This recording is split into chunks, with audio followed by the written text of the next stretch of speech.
twice cited. There's not.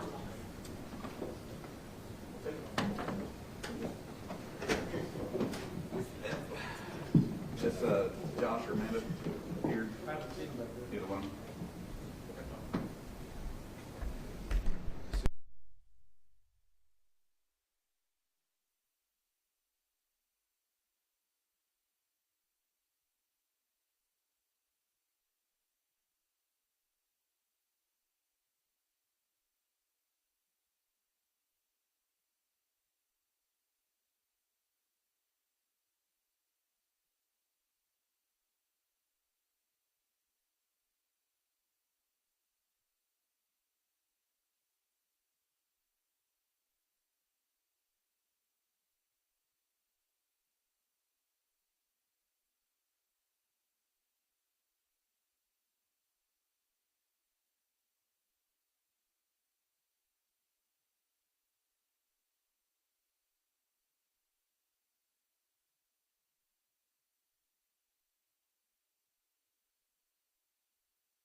has better internet in this building.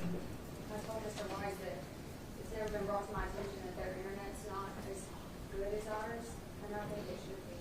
Is it a separate network? The DA has their own separate private network, as they should. The defense bar is where we have to use the public Wi-Fi for the court. My computer, because of the security protocols that I have to have, I can't even connect to the network.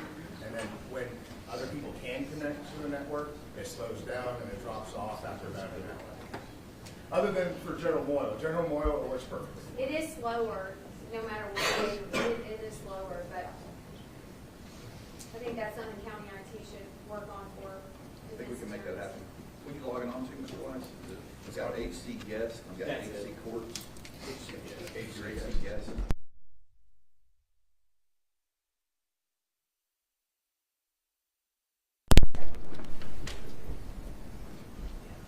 See, I can still be defense friendly, Judge. We'll even pay for Sure, it. It's not even a funding problem. There's enough members of the defense bar that we would gladly pay for it. Okay.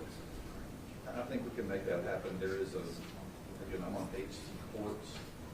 That's separate. We can certainly share that one out. If you get it for you from the county, can I name it? What do you want? I don't know, I need time to think about it. I'm just asking. No pejorative names for defense attorneys. Okay. That's fair. If you could do it cleverly, We'll go over it. Okay. Give you options. I might come. Whenever you're ready, Ms. Weiss. Almost there.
Let me know.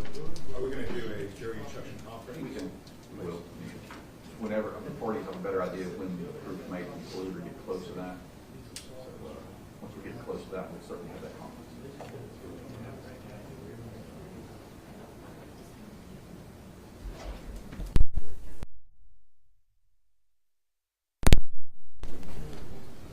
You ever? Member Pro Tem? Yes, sir.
I mean, the court knew exactly what the defense was going to hit on, so we've submitted a motion to include voluntary intoxication and self-defense. Your Honor, there will be a motion from the state, but I don't believe it's proper until the defense rests. Okay. Thanks for not giving me a heads up. Did you want me to? It's not proper until the defense rests, so I apologize. No policy necessary. I like thinking about things for a while, but we'll do it in the right order.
Right this way, sir. Come around this way.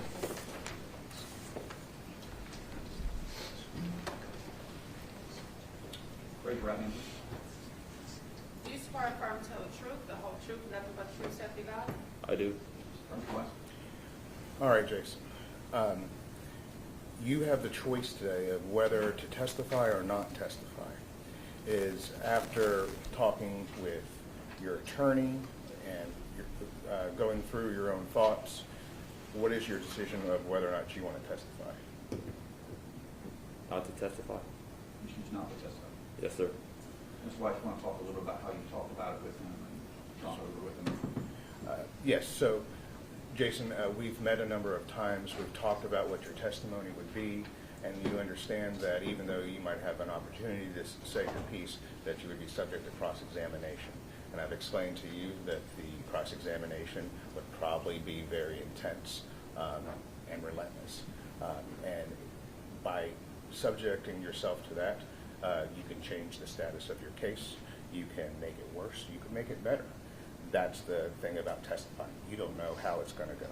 But it's important that you understand that you have an absolute right under the Fifth Amendment to testify. In your case, no one can prevent you. The judge, the court, no one, is certainly not me, is stopping you from testifying. This has to be a personal choice. On the other hand, if you want to testify, there's nothing this court would stop you from doing that. So whatever it is that your decision is, it is a personal decision that only you can make. Have you had enough time to consult with me, talk about whether or not, go over the benefits and detriments of testifying? Yes. Are you deciding not to testify on your own volition? Yes. And that's what your personal decision is? Yes.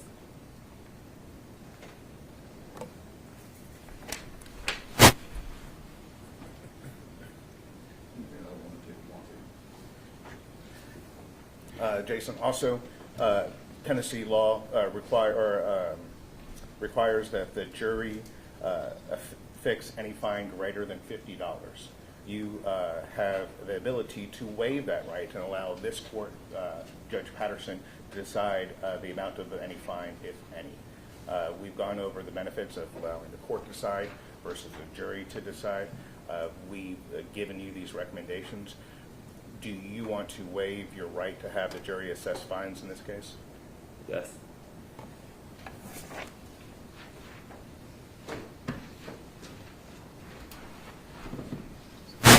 Mr. Chen, Mr. Weiss is a thorough attorney. I know he's gone over this with you before. He's obviously went over with you just in the podium. I just need to make sure to understand everything that you have obviously consulted with Mr. Weiss and Ms. Morrison, that it is your constitutional right to testify or not testify. If you were to testify, you would be cross-examined by the state. However, while your attorneys can give you advice about their opinion and whether it's a good thing to testify or not testify, ultimately that is your decision. So your attorney asked you this, and now I'm asking. With all that being said, it being your call and your constitutional right to testify or not testify, what is your decision? Not to testify. So you executed this waiver affirming that. Yes, sir. And as Mr. Weiss indicated that the jury does get to set fines over $50, most people waive that. I see you signed a waiver here for having the jury set the fine, and you're allowing the court to set that fine, if any, correct? Yes, sir. Thank you, ma'am. County Counsel. Right this way, sir.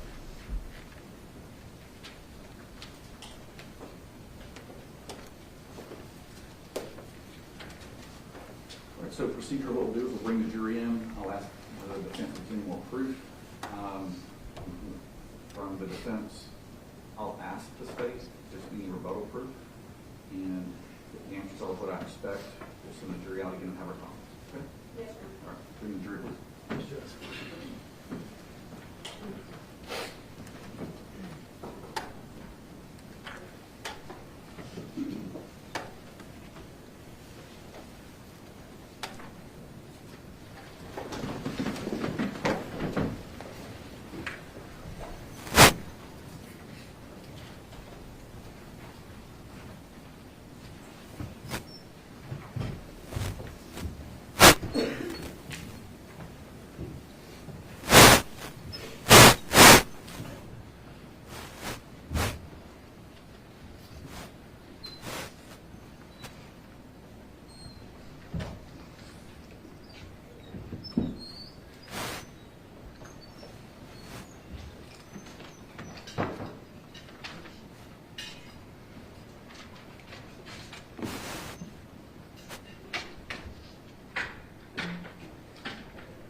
morning, jurors. Hope you had an enjoyable day of R&R yesterday as much as you can enjoy it. Was it relaxing for you? I hope. Didn't have too much fun Saturday night, I hope? No? Okay. All right. We'll start as always, just asking to make sure that you make sure everyone was able to abide by the court's admonition not to be exposed to media, and not to talk about the case among yourselves. Along with the other things the court admonished. Is that correct? If so, just nod your head. Okay, the record reflects everyone is nodding their head. Okay. All right, Mr. Weiss, some more witnesses for the defense. The defense rests. State calling you rebuttal witnesses. No, Your Honor. Ladies and gentlemen, you've heard all the proof you're going to hear in this case. What that means is that there are some matters we do need to take up outside of your presence. It may take a little bit of time. I'm not sure how long this will go. However, once that is settled, you'll be brought back in. The court will read to you jury instructions, the thick packet. You don't have to write down what I say. Just pay attention because you'll have a copy to refer to later. There'll be points that both sides want to point out. Once I read the majority of the jury instructions, both sides will have a chance to do their closing statements. The state will close first. The defense will do a closing argument, and if the state wishes, they have a chance to do a rebuttal argument. At that point, we'll finish the jury instructions. We'll pick the alternates, and there's a little special way we'll do that. And the 12 of you who are selected to be the actual jury in this case will go back to jury to deliberate. So that's what's ahead of you. Again, I'm not sure how long it'll be if we bring you back out. Maybe a short amount of time, may not be. Be patient with us, and we'll get you back out as soon as we can. That next step is the jury.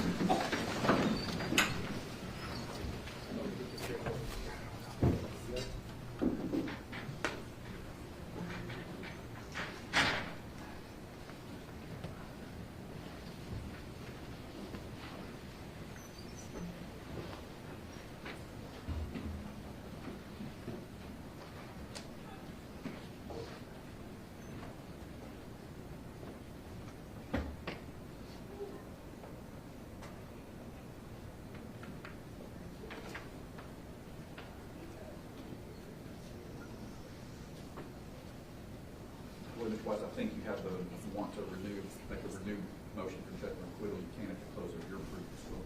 If you wish to. If there's anything. Yes, Your Honor. Pursuant to Rule 29. Please be seated. Pursuant to Rule 29 of the Tennessee Rules of Criminal Procedure, the defendant moves for judgment of acquittal, renewing for the same reasons in the motion the defense made after the state rested. Okay. I don't believe the witnesses called out of defense tipped the balance to the degree where, looking at the evidence in the light most favorable to the state, that any rational finder of fact could not find the elements of the offense. Again, this isn't a finding of guilt beyond a reasonable doubt. It's simply a finding that allows the case to be sent to the jury. So, Mr. Weiss, your motion is respectfully denied. Okay, I see a motion to exclude voluntary manslaughter. Yes, Your Honor. Would you like the state to argue it at this time? Is it not a lesser? It is a lesser if the court finds that evidence exists which could cause a reasonable juror, based on the proof presented. We would start, Judge, with Tennessee Code Annotated 40-18-110, which specifically reads that the trial judge shall not instruct the jury as to any lesser included offense unless the judge determines that the record contains any evidence which reasonable minds could accept as the lesser included offense. Further, the state has included many cases of first-degree premeditated murder in which the trial courts excluded as a lesser included offense voluntary manslaughter. The case law is very, very clear on this, Judge. A murder will only be reduced to voluntary manslaughter when the provocation was caused by the victim. Adequate provocation is an element of voluntary manslaughter, as is state of passion. The defense has put on zero proof of state of passion, or more importantly, adequate provocation by the victim. Pieces of glass of the nature that the jury saw underneath the futon are not any type of proof of adequate provocation. A witness who heard a female scream in, quote, distress 7 minutes before the location was sent to Katrina Bean is not evidence of adequate provocation. The jury instruction simply, according to the law, should not be given to this jury. They have no evidence, no proof whatsoever of adequate provocation. The cases are interesting. The cases are similar. The courts in each case, when there was some type of argument, in fact, Judge, the cases, in all cases, there is proof of arguments. There is proof of passion, even, in some of our cases. But the courts found that adequate provocation by the victim is required and was not found in cases with actual arguments. There has been no proof in this case of an argument. There has been zero proof of even an argument in this case. A much lower threshold than what courts have found in the cases that the state cites. And the reason this was not proper, Judge, is because the state had to be brought before today, is because the state had to wait for the defense to rest. The state didn't. I get it. I hope you know I was just trying to be lighthearted. Sure. Well, good. But Yeah, but procedurally, I hope that all parties understand why this couldn't be raised. But it's the law. And so it can be a lesser included, as the court asked, but it is not a right of the defendant to have this instruction given by the court. We would ask that it be excluded based on the law, Judge. Swamp, while you're here, I mean, I'll certainly hear from you, Mr. Weiss, but I can tell you is that the threshold to charge an offense, the jury instruction, is less than a preponderance. It's not much at all. And like the motion earlier about the judgment of acquittal, this one is taken in favor, light most favorable to the defendant. What I recall, and I'll let Mr. Weiss, fill in the gaps if I miss anything. Clearly, they were in a relationship, which doesn't by itself, mean adequate provocation. But the fact that there was some type of fight, whether the fight was, as the state's theory is, Mr. Chen starting it, and where the victim was basically not contributing to it at all, there was some type of fight between two people who were in a domestic relationship of some kind. And if I recall Dr. Cogswell's testimony, when Mr. Weiss was cross-examining him, the testimony about the knife being held in the same position, I think Dr. Cogswell indicated that it would have come very fast, without much movement, on the part of the defendant.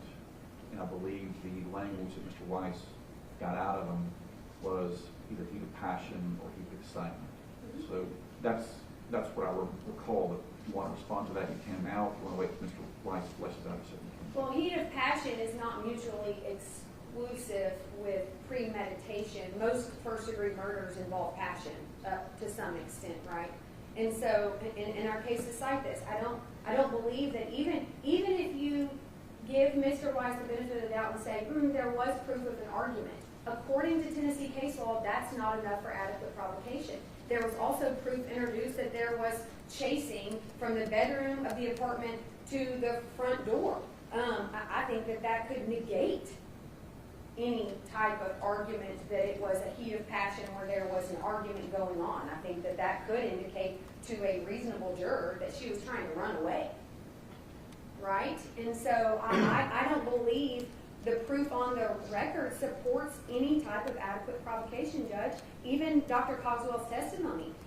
Often in first-degree cases, gunshots are fired back to back to back to back. I don't think it matters that the stabs happen. If the stabs happen 1 second after 1 second, you still have 60 seconds of stab wounds. So respectfully, the state will always trust the sound instruction of the court, but respectfully, I believe that the law supports no instruction on voluntary manslaughter. Thank you. Mr. Weiss. Firstly, Your Honor, this looks like a well-written motion, and it's been written for some time.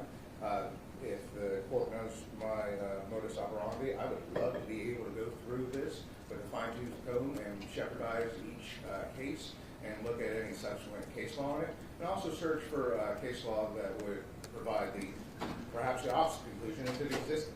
I doubt I have time. We'll say this, of course, I can make a ruling on this after you argue. You don't have to sit down and after looking at this and trusting that the whole case, the essence of the case is in the state's motion. I'd love to hear your argument, but we'll take a break and give you some time to look at it if you wish. Even if I can't do an adequate job in 5 or 10 minutes. I'm saying if you want to take, again, this is important enough where if we're closing today, I want to give you not as much time as possible. I want to give you as much time as possible under the circumstances. So we could break till about 10:30, give you a chance to look at some of these cases. If you get into it and decide you need some more time, we certainly will. Yes, Your Honor. Would the state be courteous enough to send me a digital copy of this? Of course, sure. Yeah, I would appreciate it. We'll Thank send you. it to you in this morning. Thank you. Okay, so the court will be in recess till 10:30, and Mr. Weiss, if you get your answer sooner or later, please let me know.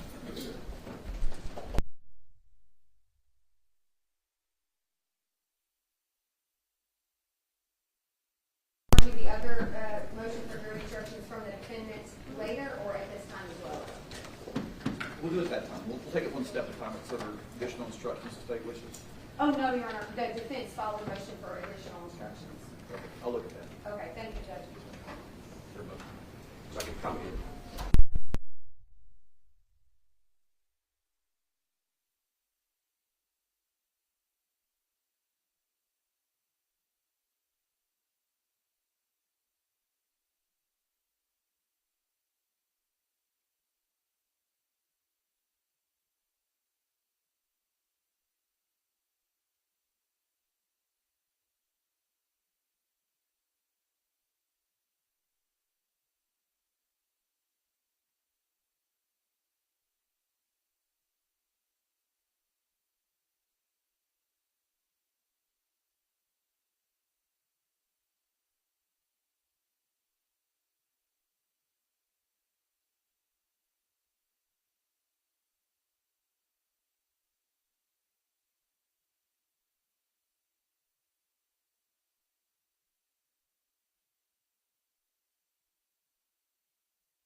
Mr. Chen is in the courtroom. I'm pretty just after looking at the respective motions, let both sides kind of know where I'm at the moment, and feel free to argue accordingly. As far as voluntary manslaughter in general, again, the threshold is not even a preponderance. I'm not saying this even not even an arrestable thing. However, it seems like the evidence shows that the defendant and Ms. Pace were in a relationship, that at the time this happened, there was some type of argument, there was a heat of passion, some type of heat of passion of some type, where, in a negative way, where there was an argument, a fight, based on what the neighbor downstairs reported, to the degree that there were footsteps.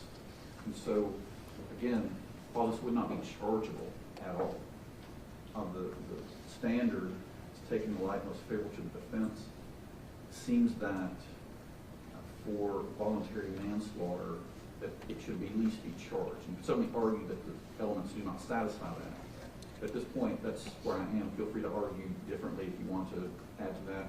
Mr. Weiss, I don't see any evidence of intoxication, other than the victim buying him.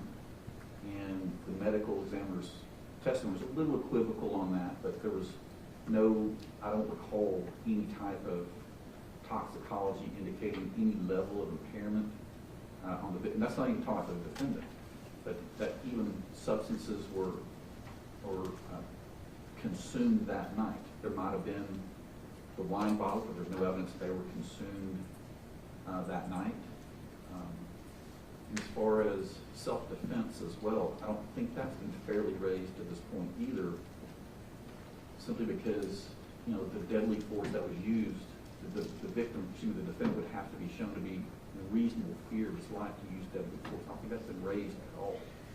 That's where I am, so feel free to, either side wants to start, you certainly can. Your Honor, surprisingly, I concur with this court's thoughts regarding the voluntary manslaughter. I think the case law is pretty clear of when a lesser included should be included in jury instructions. And I think it is fairly obvious here that there has been certain proof introduced.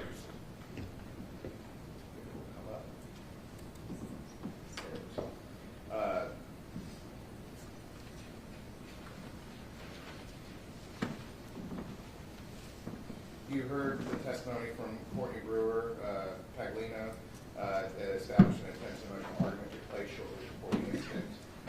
She had recalled hearing yelling and the sounds of people running. She heard a woman, specifically a woman, arguing emotionally, so we heard that. Talking voluntary manslaughter at this point? Yes, Okay. just voluntary. And then as far as Dr. Cogswell is concerned, as the court hit upon, the injuries sustained by Ms. Pace were frenzied and erratic, committed in a way that's consistent with the heat of passion and excitement. That corroborates the defense's argument that he acted emotionally and overwhelmed and overreacted.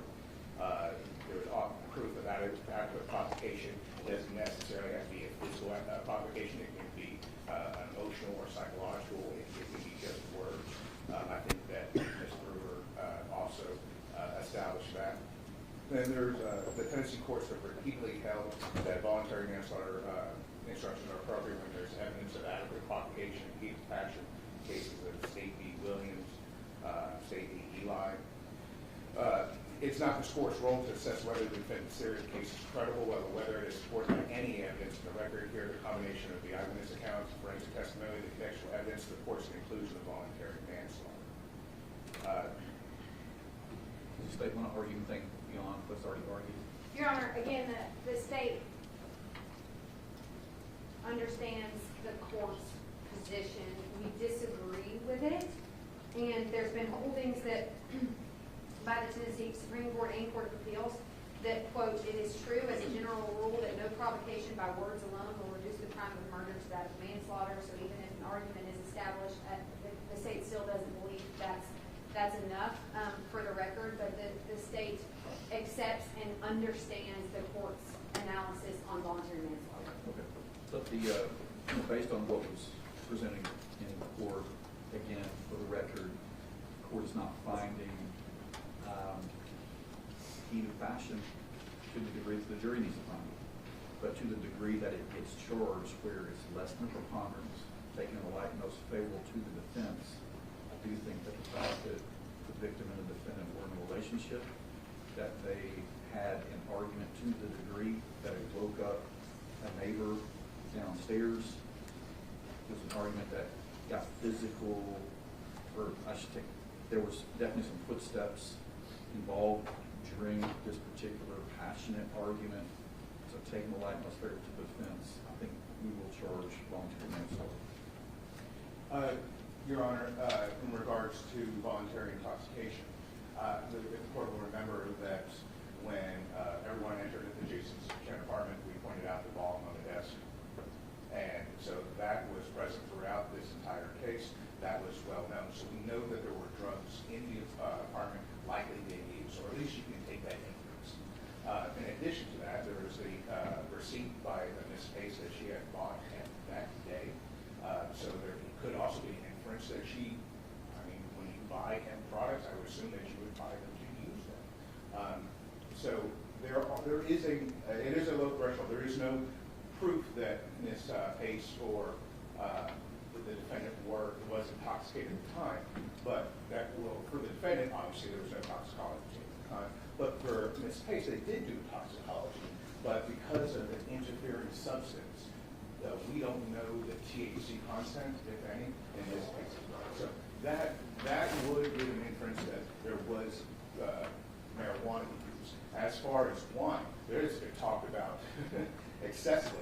Open wine bottles that weren't finished, closed wine bottles. The court here heard about the glass. There was evidence that was introduced in the trial about the glass. I think that there is enough that raises enough about voluntary intoxication to include that as a jury instruction. You want me to? Yeah, well, briefly, Judge, absolutely not. Because I have 40 bottles of wine and alcohol at my house right now does not mean that last night I was intoxicated. That's a silly argument. And there was no evidence of actual drugs in Mr. Chen's apartment. There was evidence of a bong. There was also evidence presented by multiple witnesses that the apartment had no smell of marijuana. The standard is not that you show that there was alcohol and a bong in a house. The standard would be that you show with sufficient proof that either party, but this would be arguing that Mr. Chen was intoxicated at the time of the offense. There has been absolutely zero proof of that. There was proof that the victim had no wine in her system at the time of the offense. Dr. Coswell testified that it should have still been in her system by the time the medical examiner's office took her blood, and cannabinoids actually had been tested and came back with a negative result according to Dr. Coswell. This does not meet the standard in any way, shape, or form of voluntary intoxication. In fact, under this argument, in every single case of murder where there was alcohol or bong in a house, then we've got a good argument for voluntary intoxication. That's not the standard, Judge. All right, on this one, the court doesn't find that there was evidence of any intoxication, by either party, much less by the defendant. So I think that as low as the standard is to charge voluntary intoxication, there's such a paucity of evidence in this particular situation, the court's not going to charge voluntary intoxication. In regards to self-defense, so first I'm sorry, with the opening, there was an argument that could have been made that the defendant acted in self-defense. The defense's theory, however, is that the defendant overreacted and reacted excessively. And so self-defense isn't proper in this case. However, it is the province of the jury to decide whether or not if that was self-defense. The jury could think that the defense is wrong and that he didn't have a duty to retreat. He didn't have, and he didn't overreact. They could, however unlikely, could think that. They could think the defense's theory is wrong. As far as the proof at trial, Dr. Cogswell talked about the contusion on the side of Ms. Pace, which is cooperative of the defense's opening, that he kicked her and she fell back. It is indicted that the broken glass is also probative of that same incident where it falling back.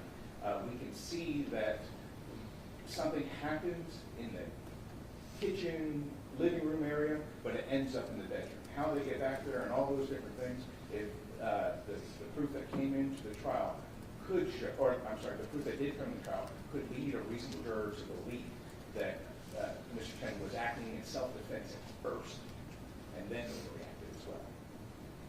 State, you want to hear on that? Your Honor, the defense just said, quote, self-defense isn't proper in this case, pointing to opening statement. Mr. White is really ignorant of the law in the state of Tennessee, and further, the idea that there's evidence that Mr. Chen kicked Ms. Pace is only evidence of further abuse. It is not evidence of any type of self-defense. And so the state, again, would ask that self-defense is a higher standard than voluntary manslaughter when it comes to adequate provocation. There has been no proof presented by the state or the defense that Mr. Chen could have or did act in self-defense. It is not deserving of an instruction. All right, on this particular issue, what we do have is that the defendant, I believe, is 6'1", and large individual. The victim's size is barely 5 feet, around 100 pounds. The only evidence of anyone having a deadly weapon is the defendant. There is no evidence that the defendant was put in a reasonable state of fear where he could have believed that self-defense would have been justified. So I don't think that self-defense has been fairly raised by the group the court has heard, so that the request for self-defense instruction be denied. Sure. Okay. It is 15 to 11. A couple ways we can do this.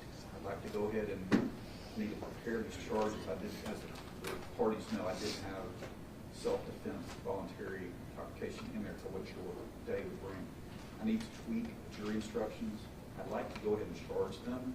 It'll probably take us to 11:40-ish, 11:50-ish, I would think.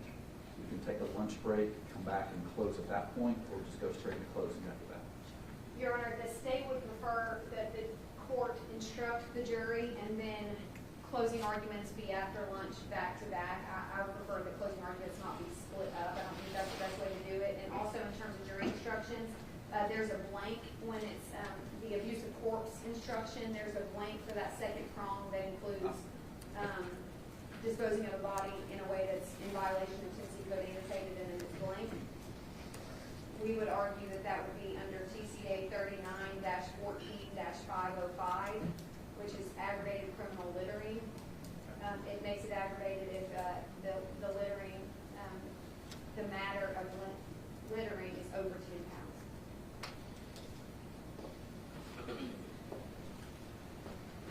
First time I had one of these, so does that require a jury instruction on aggravated littering so they can find out if there's a violation of it? I think the pattern jury instructions do contemplate the elements of the predicate offense to be instructed. All right, let me tweak these instructions. Court will be in recess until that's done. I'm not sure when that'll be, hopefully next 15 or 20 minutes. I'll give the parties a copy before we bring up the jury. Thank you, Judge. Thank you. Thank you.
believe all the references to the defendant testifying taken out, references to the aspect we already talked about. Your Honor, do you want to bring the defendant up? Yes, absolutely. Thank you.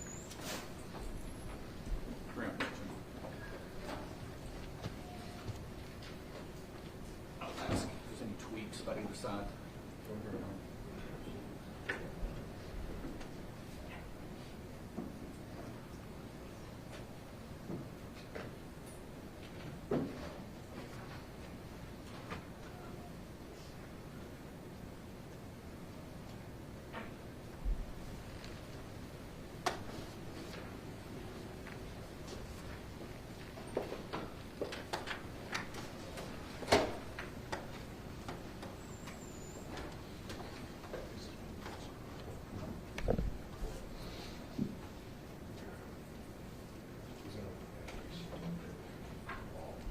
Your Honor, I didn't realize, this makes sense, but I didn't realize that, I guess reckless homicide comes after ag assault just because it's lesser.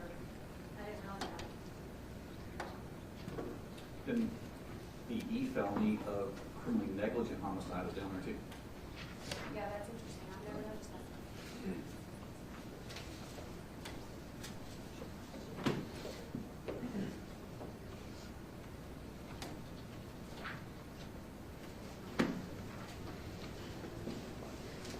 Both sides are, if you want to go straight to the abuse of court, you certainly can.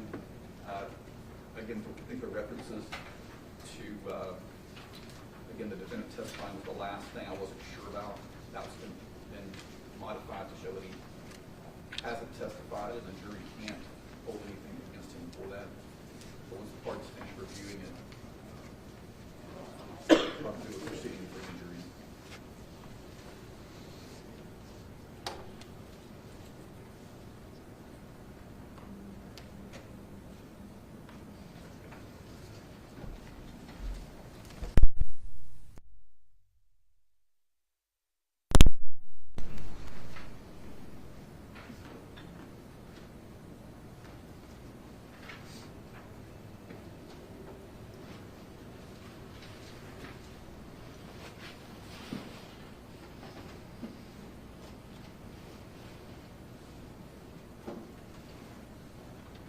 Your Honor, with the impeachment of a witness, I think there might be the beginning of a sentence that might have been deleted that's not on there. What page are you looking at? There's no page number, it's just impeachment of the witness.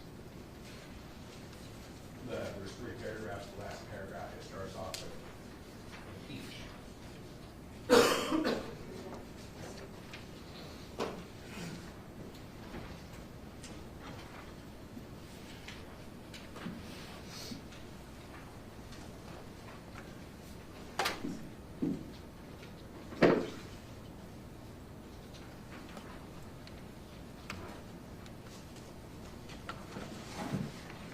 Thank you.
When the testimony of the witness is impeached, comma, the jury has the right to disregard.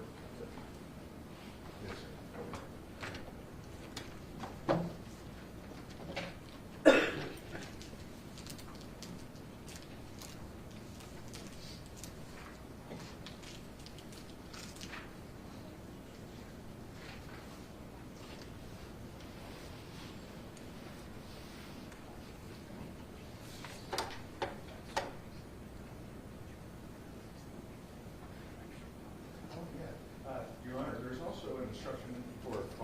statement of defendant?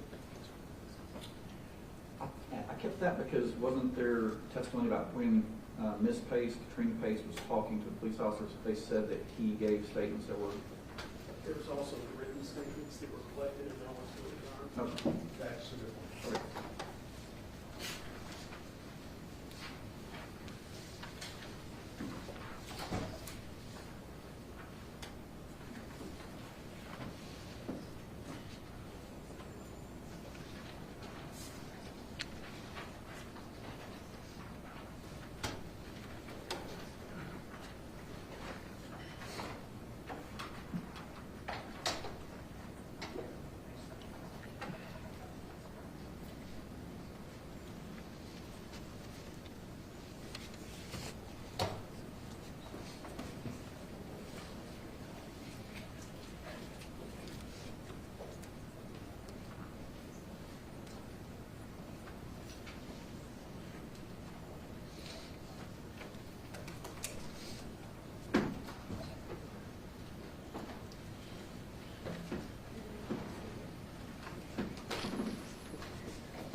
Good to go.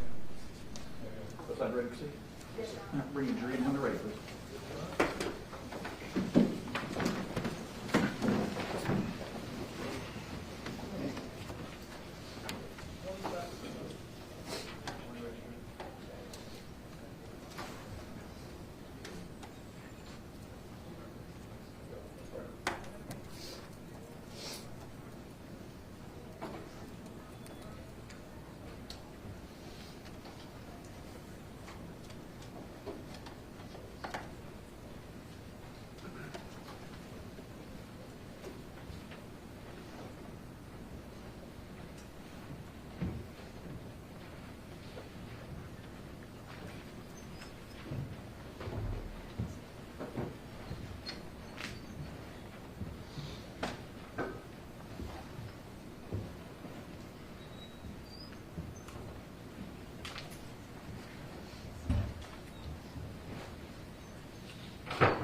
All right, please be seated.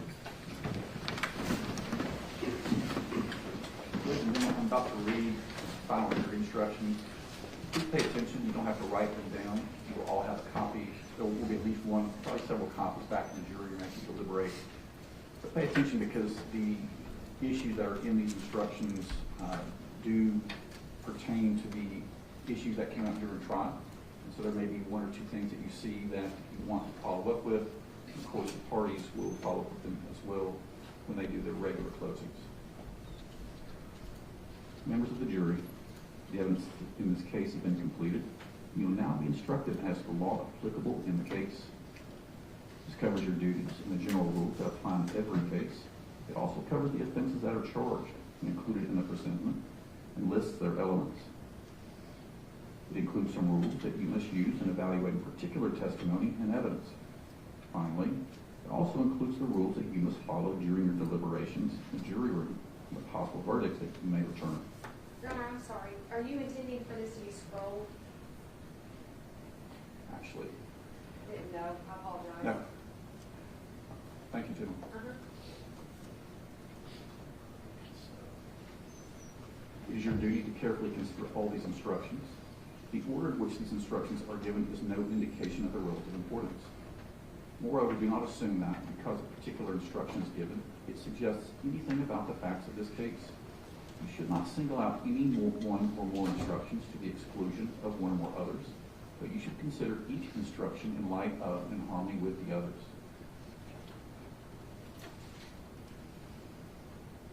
Count 1 of presentment 315-228 charges the defendant, Jason Chen, with the offense of first-degree premeditated murder on or about November 23rd, 2022, Hamilton County, Tennessee. This charge includes the following offenses: first-degree premeditated murder, second-degree murder, voluntary manslaughter, aggravated assault, reckless homicide, reckless aggravated assault, criminally negligent homicide, assault, and reckless endangerment. Count 2, the presentment 315-228, charges the defendant, Jason Chen, with the offense of abuse of a corpse on or about November 23rd, 2022, in Hamilton County, Tennessee. This charge includes the following offense: abuse of a corpse. The presentment in this case is the formal written accusation charging the defendant with one or more crimes. It is not evidence and does not create any inference of guilt. To presentment 315-228, the defendant, Jason Chen, pleads not guilty. The plea operates in law as a denial of every allegation of guilt contained in the presentment and every element of fact in the offenses charged in the presentment. The law presumes that the defendant is innocent of the charges against him. This presumption remains with the defendant throughout every stage of the trial and is not overcome unless from all the evidence in the case you determine beyond a reasonable doubt that the defendant is guilty of an offense charged or included in the presentment. The state has the burden of proving the guilt of the defendant beyond a reasonable doubt. This burden never shifts, but remains on the state throughout the trial of the case. The defendant is not required to prove his innocence. Reasonable doubt is that doubt created by an investigation of all the proof in the case and an inability after such investigation to let the mind rest easily as to the certainty of guilt. Absolute certainty of guilt is not demanded by the law to convict of any criminal charge, but moral certainty is required, and this certainty is required as to every element of proof necessary to constitute the offense. The state has the burden of proving beyond a reasonable doubt all of the elements of the offense, and that the offense was committed before the presentment was found and returned on March 3rd, 2023. The state has the burden of proving by a preponderance of the evidence that an offense charged or included in the presentment was committed in Hamilton County, Tennessee. Proof by preponderance of the evidence means that the greater weight of the evidence must be in support of the state's contention. The venue of an offense lies in the county where the offense was commenced or consummated.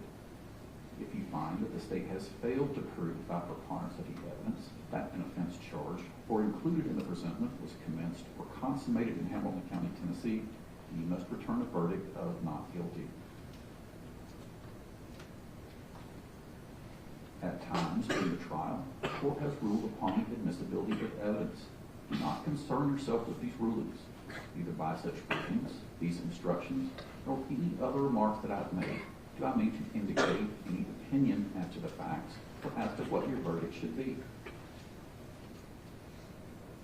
Statements, arguments, and remarks of counsel are intended to help you in understanding the evidence and applying the law, but they are not evidence. If any statements were made that you believe are not supported by the evidence, you should disregard them. You are the exclusive judges of the facts in the case. You are also the exclusive judges of the law under the direction of the court. You should apply the law to the facts in deciding this case. You should consider all the evidence in the light of your own observations and experience in life.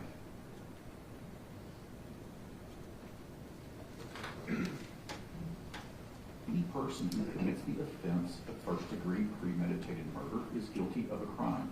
For you to find the defendant guilty of this offense, the state must have proven beyond a reasonable doubt the existence of the following essential elements. 1, that the defendant unlawfully killed the victim, and 2, that the defendant acted intentionally, and 3,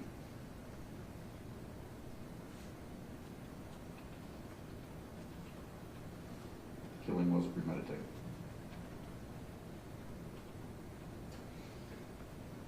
In the context of this offense, a person acts intentionally when person's conscious objective or desire to cause the death of the alleged victim.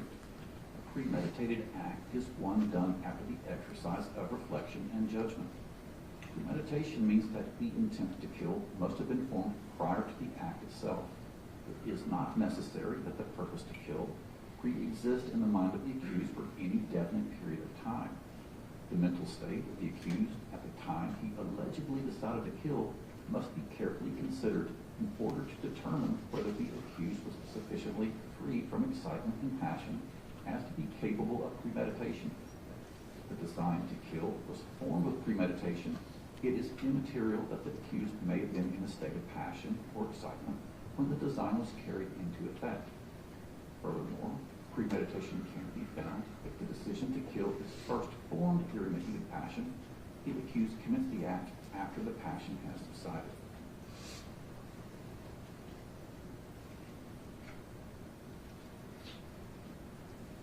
Any person who commits second-degree murder is guilty of a crime. For you to find the defendant guilty of this offense, the state must have proven beyond a reasonable doubt the existence of the following essential elements. 1, that the defendant unlawfully killed the alleged victim, and 2, the defendant acted knowingly. The distinction between voluntary manslaughter and second-degree murder is that voluntary manslaughter requires that the killing result from a state of passion produced by adequate provocation from the alleged victim, sufficient to lead a reasonable person to act in an irrational manner. In the context of this offense, the person acts knowingly when the person acts with an awareness that his or her conduct is reasonably certain to cause the death of the alleged victim. The requirement of knowingly is also established if it is shown that the defendant acted intentionally. In the context of this offense, a person acts intentionally when the person acts with a conscious objective or desire to cause the death of the alleged victim.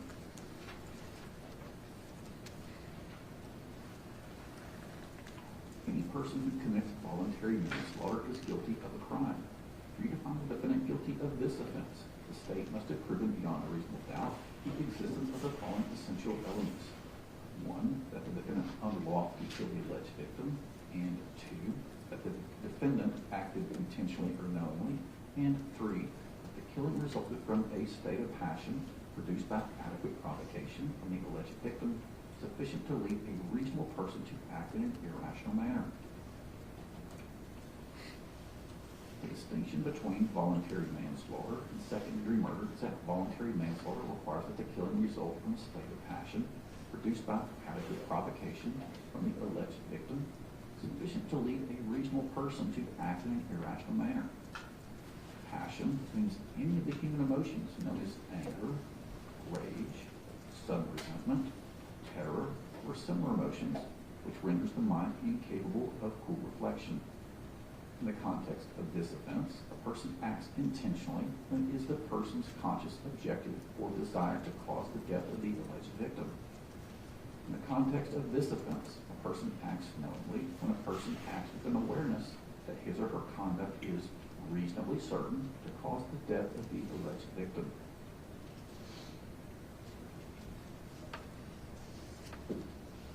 Any person who commits the offense of aggravated assault is guilty of a crime. For you to find the defendant guilty of this offense, the state must have proven beyond a reasonable doubt the existence of the following essential elements. 1, that the defendant intentionally or knowingly caused bodily injury to another, and 2, the act resulted in the death of another. Bodily injury includes a cut, abrasion, bruise, burn, or disfigurement, and physical pain or temporary illness or impairment of the function of a bodily member, organ, or mental faculty. In the context of this offense, a person acts intentionally with respect to the nature or result of his or her conduct when it is the person's conscious objective or desire to engage in the conduct or cause the result. In the context of this offense, a person acts knowingly with respect to the nature of circumstances surrounding or result of his or her conduct when the person is aware of the nature of the conduct, that the circumstances exist, so that the conduct is reasonably certain to cause the result.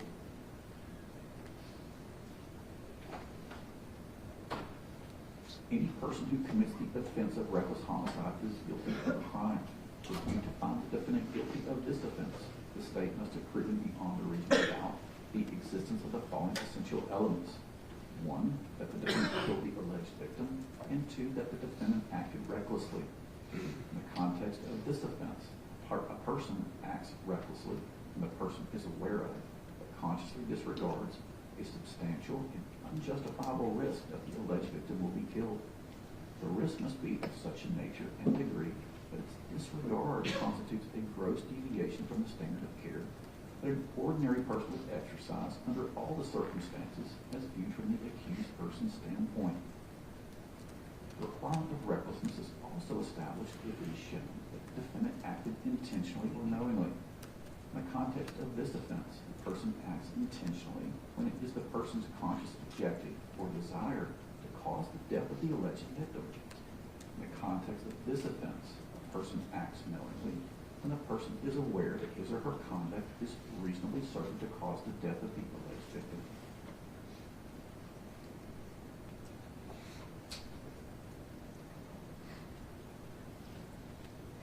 Any person who commits the offense of reckless aggravated assault is guilty of a crime. For you to find the defendant guilty of this offense, the state must have proven beyond a reasonable doubt the existence of the following essential elements.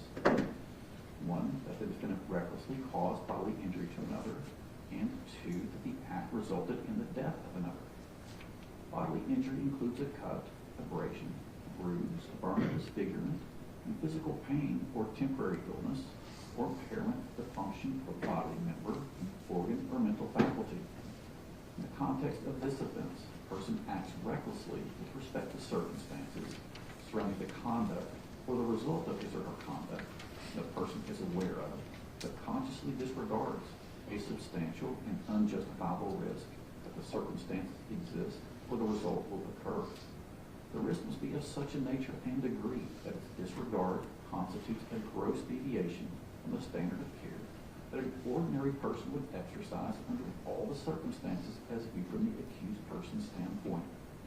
The requirement of recklessness is also established if it is shown that the defendant acted intentionally or knowingly. In the context of this offense, a person acts intentionally with respect to the nature or result of his or her conduct when it is the person's conscious objective or desire to engage in the conduct or cause the result. In the context of this offense, a person acts knowingly with respect to the nature of, circumstances surrounding, or result of his or her conduct, and the person is aware of the nature of the conduct, that the circumstances exist, that the conduct is reasonably certain to cause the result. Any person who commits criminally negligent homicide is guilty of a crime. For you to find the defendant guilty of this offense, the state must have proven beyond a reasonable doubt the existence of the following essential elements. 1, that the defendant's conduct resulted in the death of the alleged victim, and 2, that the defendant acted with criminal negligence. A person acts with criminal negligence when the person ought to be aware of a substantial and unjustifiable risk that the alleged victim will be killed. The risk must be of such a nature and degree that the failure to perceive it constitutes a gross deviation from the standard of care that an ordinary person would exercise under all the circumstances as viewed from the accused person's standpoint. The requirement of criminal negligence is also established if it is shown that the defendant acted intentionally, knowingly, or recklessly. In the context of this offense, the person acts intentionally when it is the person's conscious objective or desire to cause the death of the victim. In the context of this offense, the person acts knowingly when the person is aware that his or her conduct is reasonably certain to cause the death of the alleged victim. In the context of this offense, the person acts recklessly when the person is aware of but consciously disregards a substantial and unjustifiable risk that the alleged victim will be killed. The risk must be of such a nature and degree that its disregard constitutes a gross deviation from the standard of care that an ordinary person would exercise under all the circumstances as viewed from the accused person's standpoint. If you find beyond a reasonable doubt that the defendant was criminally negligent, you must also find that the death of the alleged victim was the proximate result of the defendant's criminal negligence. defendant's actions need not be the sole or immediate cause of death.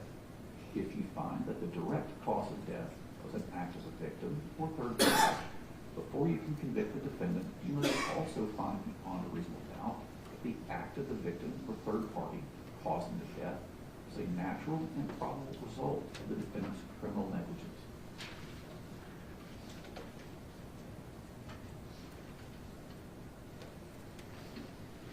Any person who commits the offense of assault is guilty of a crime. For you to find the defendant guilty of this offense, the state must prove beyond a reasonable doubt the existence of the following essential elements: that the defendant intentionally, knowingly, or recklessly caused bodily injury to another. Bodily injury includes a cut, abrasion, bruise, burn, or disfigurement, and physical pain or temporary illness, or the impairment of a function of a bodily member, organ, or mental faculty. In the context of this offense, a person acts intentionally with respect to the nature or result of his or her conduct when it is the person's conscious objective or desire to engage in the conduct or cause the result. In the context of this offense, a person acts knowingly with respect to the nature of, circumstances surrounding, or result of his or her conduct, and the person is aware of the nature of the conduct, that the circumstances exist, that the conduct is reasonably certain to cause the result. In the context of this offense, a person acts recklessly with respect to circumstances surrounding the conduct or the result of his or her conduct, and the person is aware of but consciously disregards a substantial and unjustifiable risk that the circumstances exist or the result will occur. The risk must be of such a nature and degree that its disregard constitutes a gross deviation from the standard of care that an ordinary person would exercise under all the circumstances as viewed from the accused person's standpoint.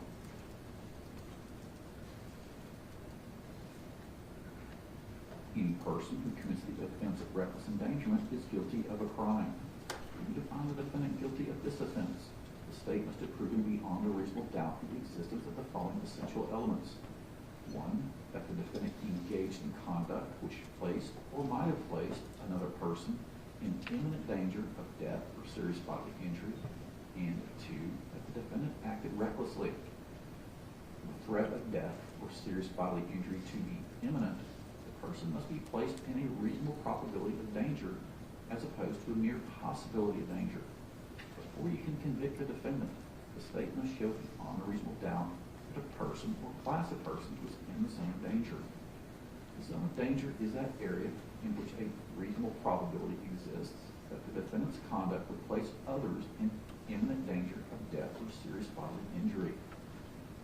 Serious bodily injury means bodily injury that involves a substantial risk of death, protracted unconsciousness, extreme physical pain, protracted or obvious disfigurement, or protracted loss or substantial impairment of a function of a bodily member, organ, or mental faculty.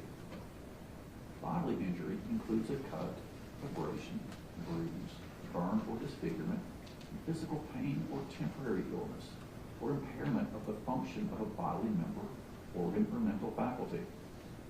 In the context of this offense, a person acts recklessly with respect to circumstances surrounding the conduct or result of his or her conduct, and the person is aware of, but consciously disregards, a substantial and unjustifiable risk that the circumstances exist or the result will occur.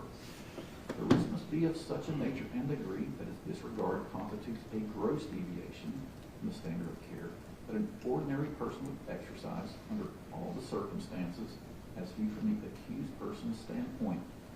The requirement of recklessness is also established if it is shown that the defendant acted intentionally or knowingly. In the context of this offense, a person acts intentionally with respect to the nature or result of his or her conduct when it is the person's conscious objective or desire to engage in the conduct or cause the result. In the context of this offense, a person acts knowingly with respect to the nature of, circumstances surrounding, or result of his or her conduct, and the person is aware of the nature of the conduct, that the circumstances exist, or that the conduct is reasonably certain to cause the result.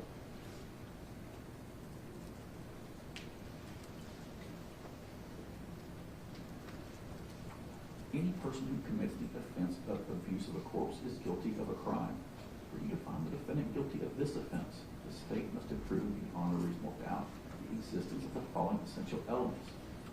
1A, that the defendant physically mistreated a corpse in a manner offensive to the sensibilities of an ordinary person, or B, that the defendant disposed of a corpse in a manner known to be in violation of Tennessee Code Annotated 39-14-505, which defines the offense of aggravated criminal littering as littering in amount exceeding 10 pounds in weight or 15 cubic feet in volume, and that the defendant acted without legal privilege, and that the defendant acted knowingly. In deciding whether the act was offensive to the sensibilities of an ordinary person, the jury must avoid subjective, personal, and private views and evaluate the sensibilities of a hypothetical average adult person, applying the collective view of the adult community as a whole. Ordinary person means a person of ordinary care and diligence in relation to a particular thing.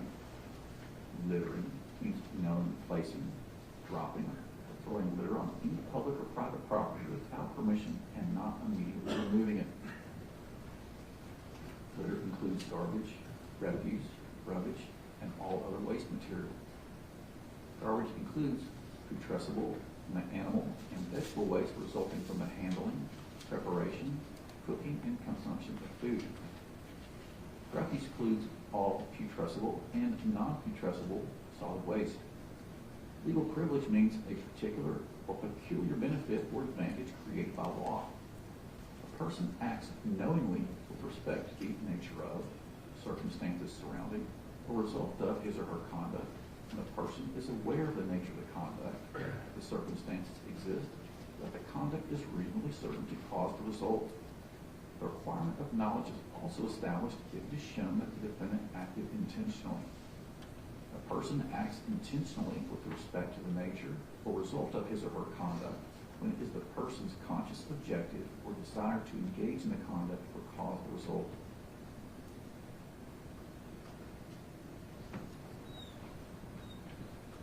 Before the defendant can be convicted of any degree of homicide, the state must have proven beyond a reasonable doubt that the death of the deceased was approximately caused by the criminal conduct of the defendant.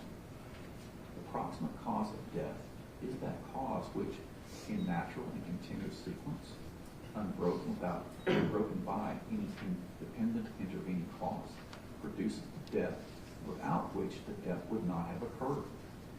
The defendant's conduct need not be the sole or immediate cause of death.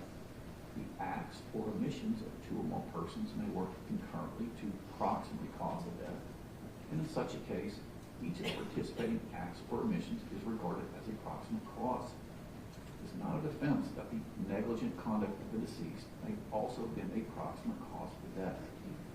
However, it is a defense to homicide if the proof shows that the death was caused by an independent intervening act or omission of the deceased, or another which the defendant, in the exercise of ordinary care, could not reasonably have anticipated is likely to happen. However, if, in the exercise of ordinary care, the defendant should reasonably have anticipated the intervening cause, that cause does not supersede the defendant's original conduct, and the defendant's conduct is considered the proximate cause of the death. It is not necessary that the sequence of events or the particular injury be foreseeable. It's only necessary that the death falls in the general field of danger, which the defendant should have reasonably anticipated. If some other circumstance caused the victim's death, unrelated to the defendant's actions, that would be a defense to homicide, unless the circumstance was the natural result of the defendant's act. If you find that the defendant's acts, if any, did not unlawfully cause or contribute to the death of the deceased, or if you have a reasonable doubt as to this proposition, you must find him not guilty.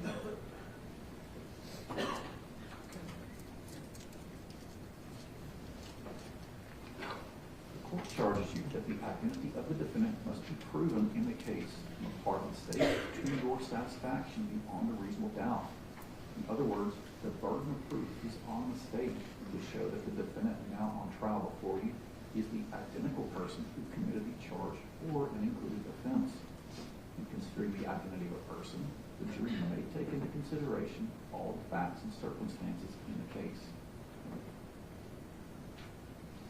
The court further charged you that if, from the whole proof in the case, you are satisfied beyond a reasonable doubt that the defendant committed the charge or an included offense, and you are satisfied beyond a reasonable doubt that he has been identified as the person who committed the charge or included offense, then it would be your duty to convict him.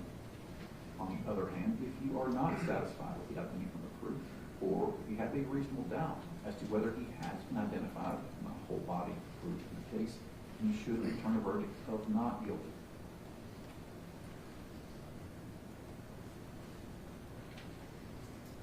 The guilt of the defendant, as well as any fact required to be proved, may be established by direct evidence, by circumstantial evidence, or by both combined.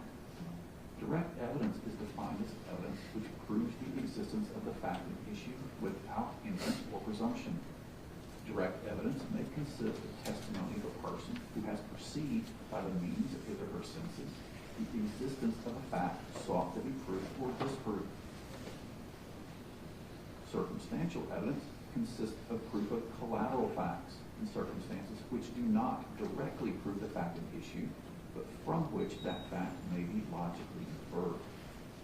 It is your duty to decide how much weight to give the direct and circumstantial evidence. The law makes no distinction between the weight that you should give to either one, or say that one is any better evidence than the other. You should consider all the evidence, both direct and circumstantial, and give it whatever weight you believe it deserves.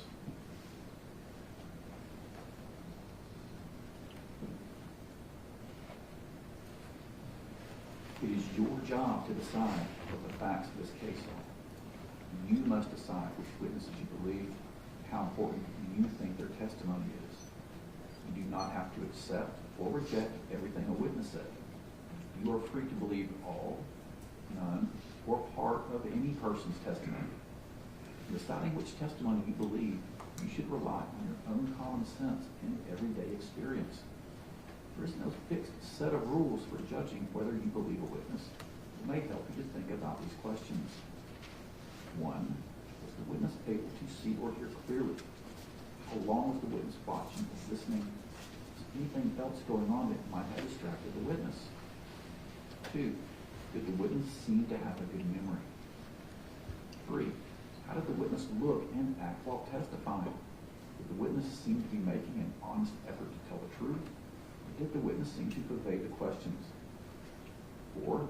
Has there been any evidence presented regarding the witness's intelligence, respectability, or reputation for truthfulness? 5. Does the witness have any bias, prejudice, or personal interest in how the case is decided? 6. Have there been any promises, threats, suggestions, or other influences that affected how the witness testified? 7. In general, does the witness have any special reason to tell the truth or any special reason to lie? 8. All in all, how reasonable does the witness's testimony seem when you think about all the other evidence in the case? Sometimes the testimony of different witnesses will not agree, and you must decide which testimony you accept. You should think about whether the disagreement involves something important or not, and whether you think someone is lying or simply mistaken. People see and hear things differently, and witnesses may testify honestly, but simply be wrong about what they thought they saw or remembered. It's also a good idea to think about which testimony agrees best with the other evidence in the case. You may conclude, however, that a witness deliberately lied about something that is important to how you decide the case. If so, you may choose not to accept anything that witness said. On the other hand, if you think the witness lied about some things, but told the truth about others, you may simply accept the part you think is true and ignore the rest. The testimony of a witness may be discredited or impeached by careful cross-examination involving the witness in contradictory, unreasonable, and improbable statements. However, immaterial discrepancies or differences in the statements of witnesses do not affect their credibility unless it should plainly appear that some witness has willfully testified falsely. The testimony of a witness witness may also be impeached by proving that he or she has made a prior inconsistent statement. That is, a material statement that he or she made out of court that is at variance with his or her testimony on the witness stand. However, the earlier statement is brought to your attention for the sole purpose of discrediting or casting doubt on the accuracy of the witness's present testimony here at the trial. You may not use the witness's earlier statement as proof that something said in it is true. When the testimony of a witness is impeached, the jury has the right to disregard his or her evidence and treat it as untrue, except where it is corroborated by other credible testimony and by the facts and circumstances proved on the trial.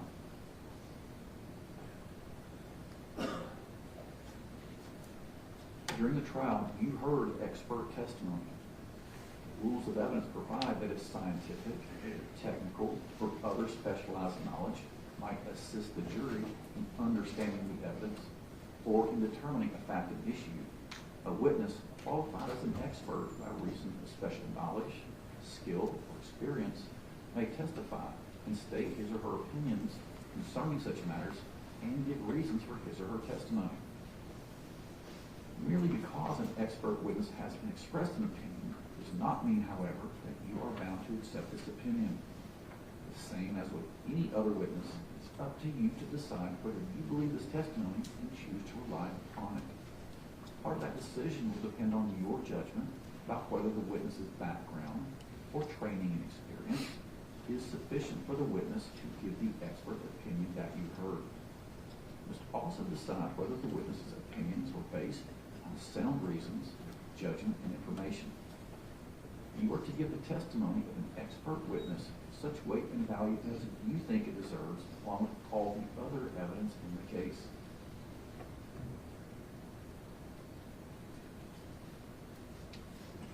The court instructs you that while there's evidence of an oral or written statement given by the defendant in this case, you may take it into consideration with all the other facts and circumstances proven in the case.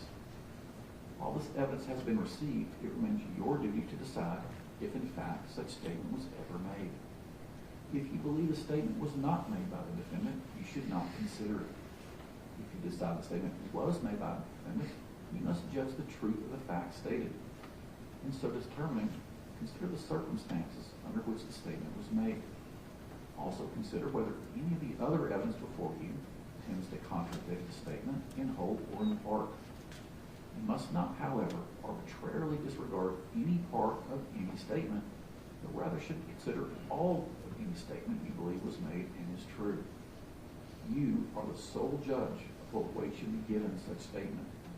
If you decide the statement was made, you should consider with all the other evidence in the case in determining the defendant's guilt or innocence. If from the proof you find that the defendant has committed acts other than those for which he is on trial, you may not consider such evidence to prove his disposition to commit crimes such as those for which he is on trial. This evidence may only be considered by you for the limited purpose of determining whether it provides, 1, the complete story of the crime.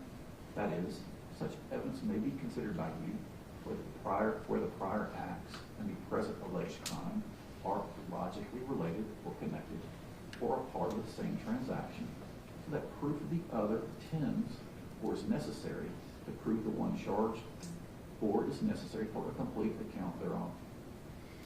2, a scheme or plan. That is, such evidence may be considered by you if it tends to establish that the defendant engaged in a common scheme or plan for the commission of 2 or more crimes so related to each other that proof of one tends to establish the other. 3, the defendant's intent. That is, such evidence may be considered by you if it tends to establish that the defendant actually intended to commit the crime with which he is presently charged. Guilty knowledge. That is, such evidence may be considered by you where guilty knowledge is an essential element of the crime charged, and evidence of the other acts tend to establish that the defendant possessed this knowledge at the time of the commission of the crime presently charged. Such evidence of other acts, if considered by you for any purpose, must not be considered for any purpose other than that specifically stated.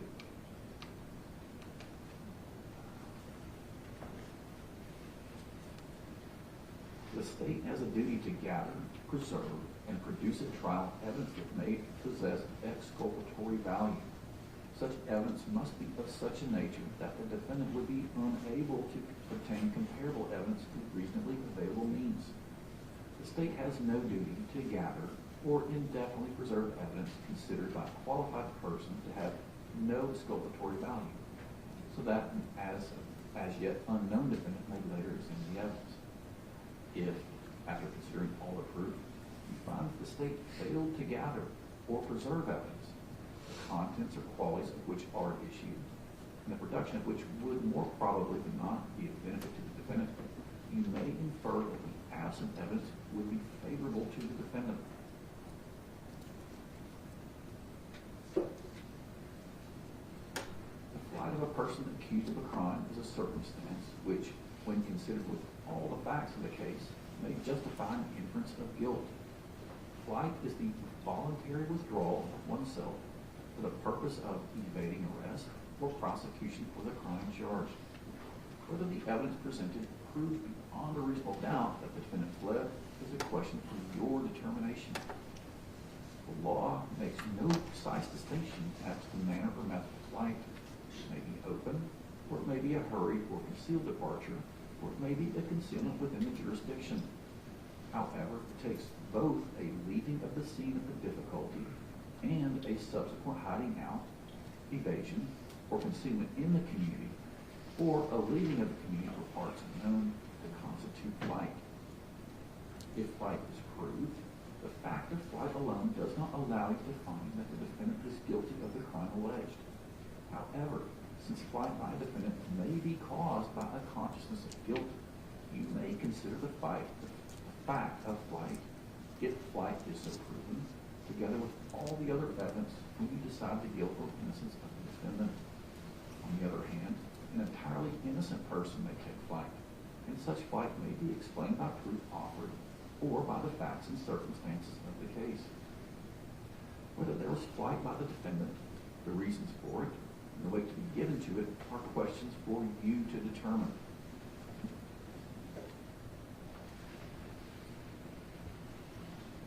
Any attempt by a person to conceal evidence is a circumstance which, when considered with all the facts of the case, may justify an inference of guilt. Whether the evidence presented proves beyond a reasonable doubt that the defendant concealed evidence is a question for your determination.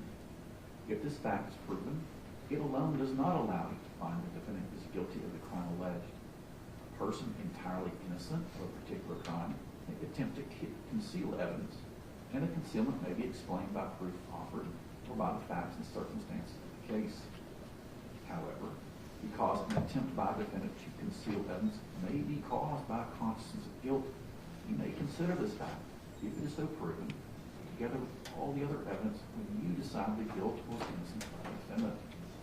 It is for you to determine whether there was any attempt to conceal evidence by the defendant, the reasons for it, and the weight to be given it.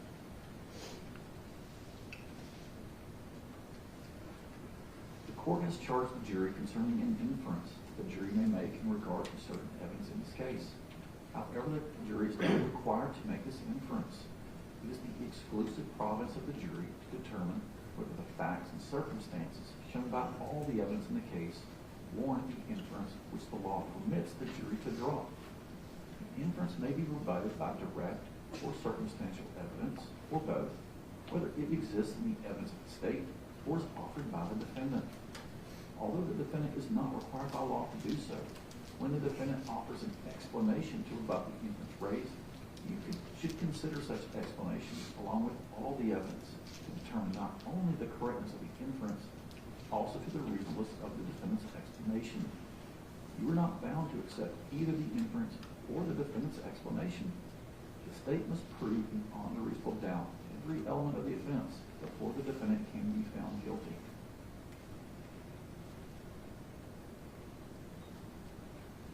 The defendant has not taken the stand to testify as a witness, but you shall place no significance on this fact. The defendant is presumed innocent. and the burden is on the state to prove his guilt beyond a reasonable doubt.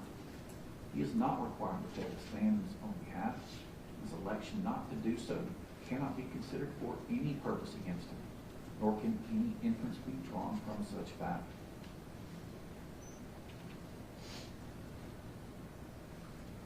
During your deliberations, you must not communicate with or provide any information to anyone about this case by any means outside the jury deliberation room.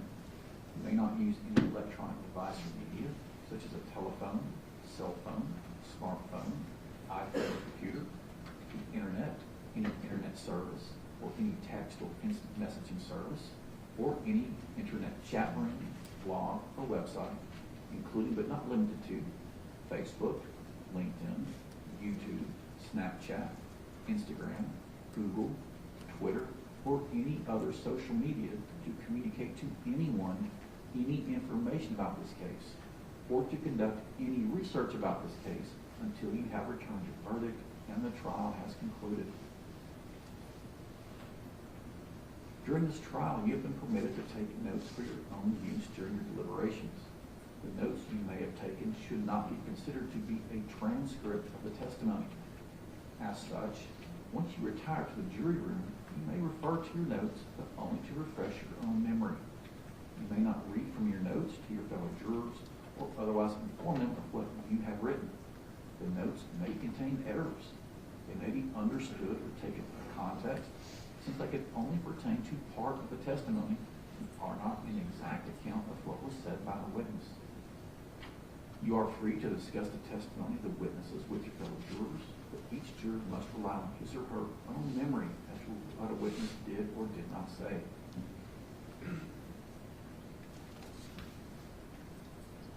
Upon conclusion of your deliberations, the court will collect and destroy all of the notes taken by any juror. Count one of the presentment includes, in addition to the charged offense, one or more lesser offenses. The offenses are listed in order from greatest to least. In reaching your verdict on count one of the presentment, you shall first consider the offense charged in the count. If you unanimously find the defendant guilty of the charged offense beyond reasonable doubt, you shall return a verdict of guilty for the charged offense. If you unanimously find the defendant not guilty of the charged offense, or have a reasonable doubt of the defendant's guilt of the charged offense, you shall then proceed to consider whether or not the defendant is guilty of the next listed offense. You shall not proceed to consider any lesser included offense until you have first made a unanimous determination that the defendant is not guilty of the immediately preceding greater offense, or if you unanimously have a reasonable doubt the defendant's guilt of the immediately preceding greater offense. If you have a reasonable doubt of the guilt of the defendant as to all offenses charged and included in count one, you shall return a verdict of not guilty on that count. The crime charged in each count of the presentment is a separate and distinct offense. You must decide each charge separately on the evidence and the law applicable to it. The defendant may be found guilty or not guilty on one or both counts. Your finding as to each count must be stated in your verdict. The verdict must represent the considered judgment of each juror. In order to return a verdict, it is necessary that each juror agree thereto. Your verdict must be unanimous. It is your duty as jurors to consult with one another and to deliberate with a view to reaching an agreement, if you can do so while respecting individual judgment. Each of you must decide the case for yourself. Do so only after an impartial consideration of the evidence with your fellow jurors.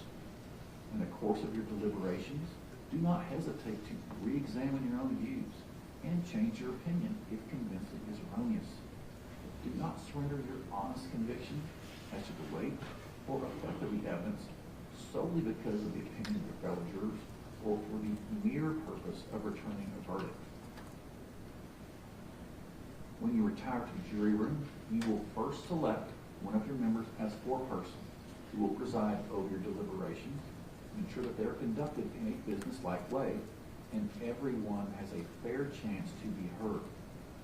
When you have reached a verdict, you will return with it to this courtroom, and your foreperson will deliver the verdict form to the court. If you find that the state has proven the defendant guilty beyond a reasonable doubt, then you should find him guilty. If, however, you find that the state has not proven the defendant's guilty beyond a reasonable doubt, or if you have a reasonable doubt as to the defendant's guilt, then you must find him not guilty. You will be provided with forms of all possible verdicts in this case. The jury will complete the forms, and your foreperson will sign and date them.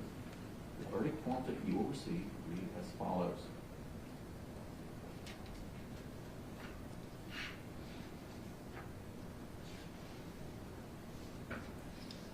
With respect to count 1, Resolution 315-228, we, the jury, find the defendant, Jason Chen, please mark one of the following verdicts: guilty of first-degree murder, guilty of first-degree premeditated murder, or guilty of second-degree murder, or guilty of voluntary manslaughter, or guilty of aggravated assault, or guilty of reckless homicide, or guilty of reckless aggravated assault, or guilty of criminally negligent homicide, or guilty of assault, or guilty of reckless endangerment, or not guilty.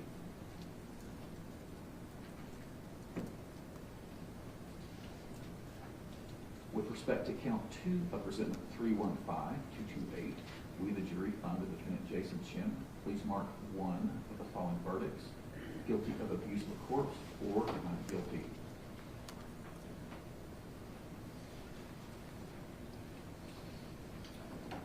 Members of the jury, you have heard and seen all the evidence in the case. After lunch, parties will have the opportunity to present their closing arguments. Under the rules of criminal procedure, the state will argue first, and the defendant will have an opportunity to present his closing argument. The state may then, if it chooses, argue in response or in rebuttal to the defendant's argument. Closing arguments are designed to present to you the parties' theories about what the evidence has shown and what conclusion may be drawn from the evidence. Remember, what is said in closing arguments is not evidence. You've already heard and seen all the evidence in this case that we may properly consider. During their closing arguments, the parties may mention points of law or refer to these instructions that the court has given you. However, the law that you must follow in reaching your verdict is the law that the court has given to you in these final instructions. If there's any difference between what the parties say about the law, what this court has said in these final instructions, you must follow the court's instructions. Ladies and gentlemen, those are the instructions. It is 12:20. Terry, can you break it on, please? Yes, sir.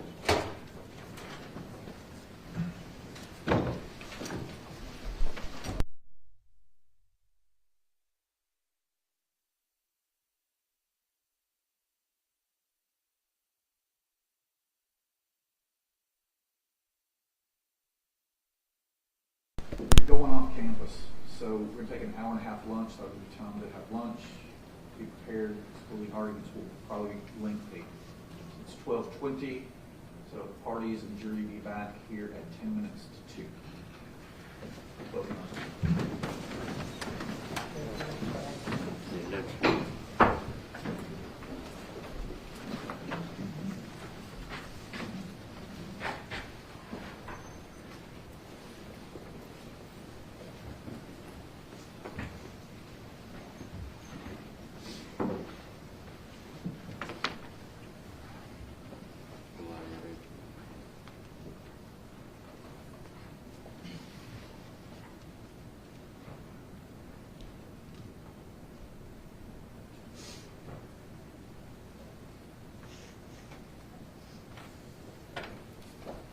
To bring up before we take our lunch recess? No, you're fine. After the reading of the jury instructions, it's not so much an objection, it's just a question for the court. Do you perceive there to be an issue with the use of corpus instructions? Because, well, first off, I'm not sure if that's a continuing offense. But if it's not a continuing offense, then the state would be required to make a collection of offenses. So, I've never encountered that situation before. I've researched this slightly. I don't know. Please be seated. Basically, the state has alleged 2 theories of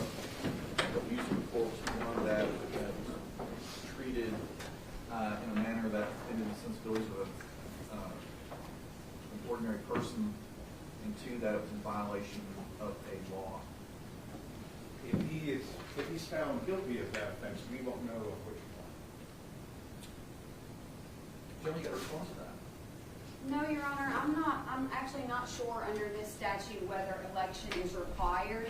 If the court wants to play it safe and require that the jury pick one or the other, maybe that's the safest route to go, but I haven't looked up, the jury instruction says or. So we can research it, but I'm also for appellate review purposes fine with requiring the jury to choose which one. I do know that we've given it to juries, like aggravated burglary cases, for example, felony theft or assault is an indictment that's been found to be fine. So I don't think there's no problem so far. To be safe, I may add in that final form under use of a corpse one or two theories, we'll have to check one or the other. You could do that. It also makes me think of aggravated assault. We are not required to elect under which category of aggravated assault, so I'm not sure if it's analogous or not, but we're not required to elect. It can We're either fine so far. It's just whether or not Sure. the jury instruction should be tweaked. Aggravated assault, I think, is a continuing offense. I don't know if the use of force is, I guess it could be. But I'm not sure. Based on the littering component of it, of course, I think it probably lends itself to the fact that it might be. Right? The litters. I have never considered the issue. Okay, let's do this then. Do one more thing I get to look at over lunch. You guys enjoy lunch. I'll get ready for your closing, I should say, and I'll let you know what I find. Okay. Thank you, Judge. Thank you. All right, we're going to recess till 1:50.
Yes, Judge. Per our discussion in chambers, I will reread the use of the corpse, where it's just one theory. Some tweak to that.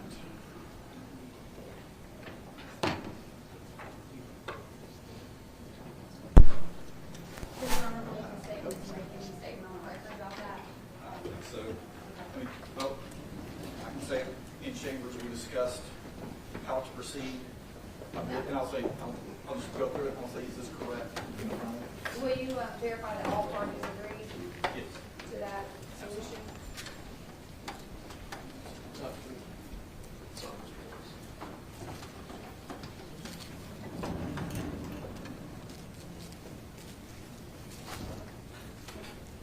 No, you can't. He's got it. I just got to put their temporary. Temporarily. No, I'm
Please be seated.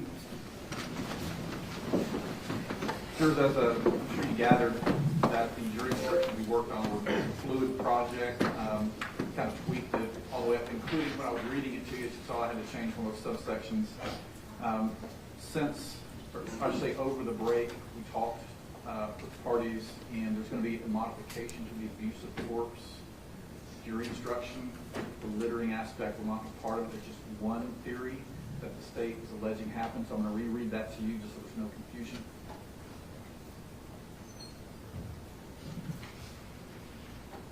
Any person who commits the offense of abuse of a corpse is guilty of a crime. For you to find the defendant guilty of this offense, the state must have proven beyond a reasonable doubt the existence of the following essential elements. One, that the defendant physically mistreated the corpse in a manner offensive to the sensibilities of an ordinary person. And two, that the defendant acted without legal privilege. And three, that the defendant acted knowingly. In deciding whether the act was offensive to the sensibilities of an ordinary person, the jury must avoid subjective, personal, and private views and evaluate the sensibilities of a hypothetical average adult person, applying the collective view of the adult community as a whole. Ordinary person means a person of ordinary care and diligence in relation to a particular thing. Legal privilege means a particular or peculiar benefit or advantage created by law. A person acts knowingly with respect to the nature of circumstances surrounding the result of his or her conduct when the person is aware of the nature of the conduct, that the circumstances exist, or that the conduct is reasonably certain to cause the result. The requirement of knowledge is also established if it is shown that the defendant acted intentionally. A person acts intentionally with respect to the nature or result of his or her conduct when it is the person's conscious objective or desire to engage in the conduct or cause of the result. Again, for the record, this is something that the state has agreed to. Is that correct? Yes, Your Honor. It's something that the defense has agreed to. Is that correct? Yes, Your Honor.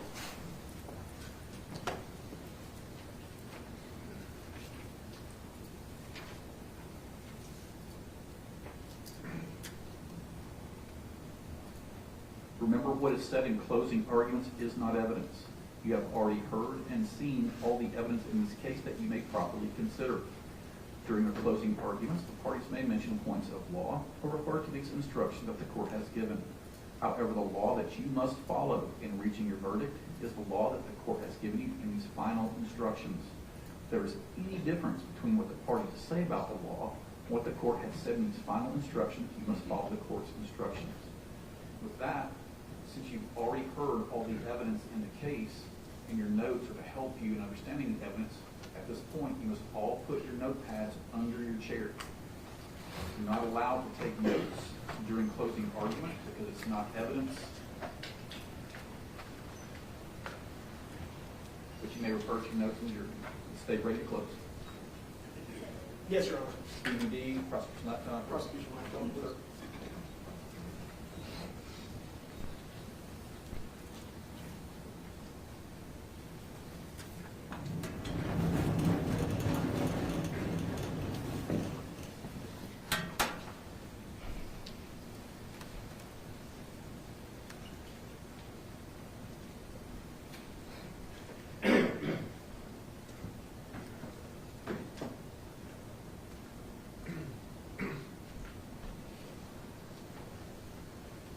What's in the bags is a matter of perspective.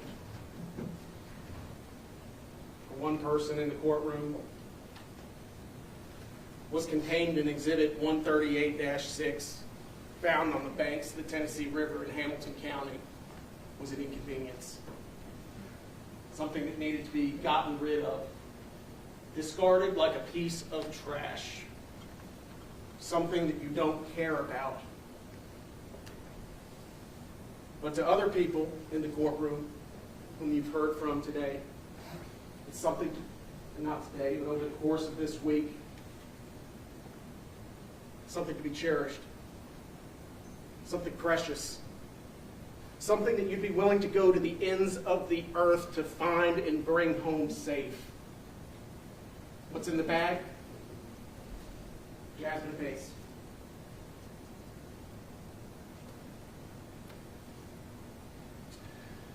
The court has instructed you on the law. And this case really boils down to premeditation. What is premeditation? Well, it's a conscious decision, a choice to engage in murder. The court told you already that it need not exist for any definite period of time. Not an hour, not a day, not a minute, not even a second. And as we talk about premeditation, I'm showing you what's already been admitted into evidence as Exhibit 129. It's a video, you've seen it, and I think it bears seeing again. But not for the reason that you're thinking. It's 5:59 p.m. on the 23rd of November, 2023. You can see on the screen Mr. Jason Chen wheeling this suitcase towards his Toyota Camry in preparation for driving to Suck Creek Road and dumping Jasmine Pace to sit until found by law enforcement on December the 1st. The video stops here. We've all approached a traffic light. The light was turned yellow. You can see it here. As someone approaches this traffic light, they have a choice. You step on the gas, or you step on the brakes. You consider, what time of day is it? Are there pedestrians? What's the traffic look like? Are you running late? Is there a need to get where you're going quickly? All things that your mind processes in an instant. You make the conscious choice to either hit the brake pedal or to go hammer down. And as we'll see, silver car, when faced with that decision, just like Mr. Chen, accelerated, kept going, didn't stop. I want you to keep that in mind as we start going through the proof. What opportunities did Mr. Chen have during this to take the off-ramp away from violence, away from murder, away from 60 stab wounds? And it's important to know the timeline. And how long does it take to choose to kill Miss Jasmine Pace? Mere seconds. Our story starts at 11:27 p.m. when Miss Jasmine Pace leaves her parents' house. You've seen the pictures of it. She drives from her residence to Jason Chen's apartment at 110 Tremont Street. We can see her arriving at 11:42. A minute before, her My Chevy app shows that her ignition turns off in her car. And people asked in the case in chief, who is the person walking towards the door of the apartment? The state's position is that that's Miss Jasmine Pace. The last time she'd ever be seen alive. Then at 2:11 a.m., the defense called a witness whose name is Courtney Paglino Brewer. She was awoken by a scream. It lasted several seconds, she described. She heard footsteps chasing away from the bedroom towards the front door. She heard a female voice that she described as sad but assertive. At the tail end of an argument is what was said. And then she hears the front door slam to Mr. Chen's apartment, not the interior door. She told you she knows what the interior door sounds like. She knows what the front doors to the apartment sound like when they slam shut. And it was the front door to the apartment. She hears sounds of walking, but what's very important is she doesn't hear glass breaking, bottles hitting the floor, nothing. 2:15 a.m., Miss Katrina Pace sends a pin of her last location to her mother. Miss Jasmine Pace sends it to Katrina. Now, there's two options, sure. But circumstantially, we know that it's Jasmine that sent that message, because there's only two options. It's either Miss Jasmine Pace in a cry for help, letting her family know where she is, or it's Mr. Jason Chen using the phone, sending a message to Katrina Pace, Jasmine's mom. For what purpose? To get caught? We know he doesn't want that to happen, based on everything else that we see after. So by process of elimination, it's Jasmine Pace. At 2:31 a.m., Mr. Chen's downstairs neighbor, Courtney Paglino Brewer, hears a television turn on in Mr. Chen's bedroom. At no point does she describe sounds of toilets flushing, person retching on the floor. No, she hears what? Garbage disposal? Washing machine. That's at 3 a.m., about 1 hour after the murder. We next move forward to 4:04 a.m., about 1 3/4 hours or 1 hour and 45 minutes after the murder. And what starts happening? Jasmine Pace is dead, but her phone starts springing to life. Exhibit 126 shows at 4:04 through 4:28 a series of messages. I ask for you to compare Exhibit 126 to 139. So what? We scroll over. Mr. Chen is now attempting to access Jasmine Pace's bank accounts. How does he know that? Because he's got her bank card right there. He has unfettered access to her property that she brought with her.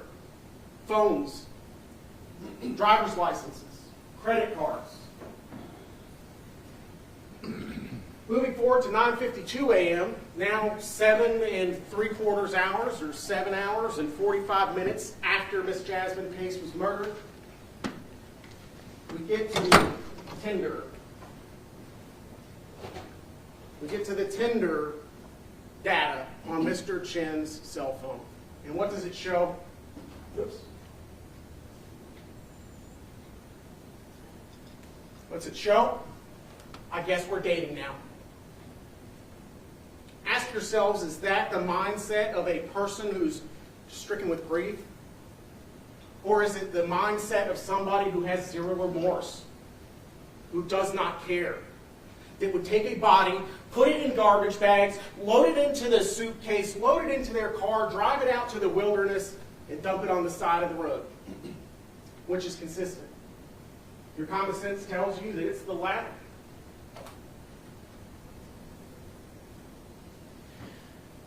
Shortly after, at 10:29, we see Mr. Chen emerge from his apartment for the first time on the 23rd.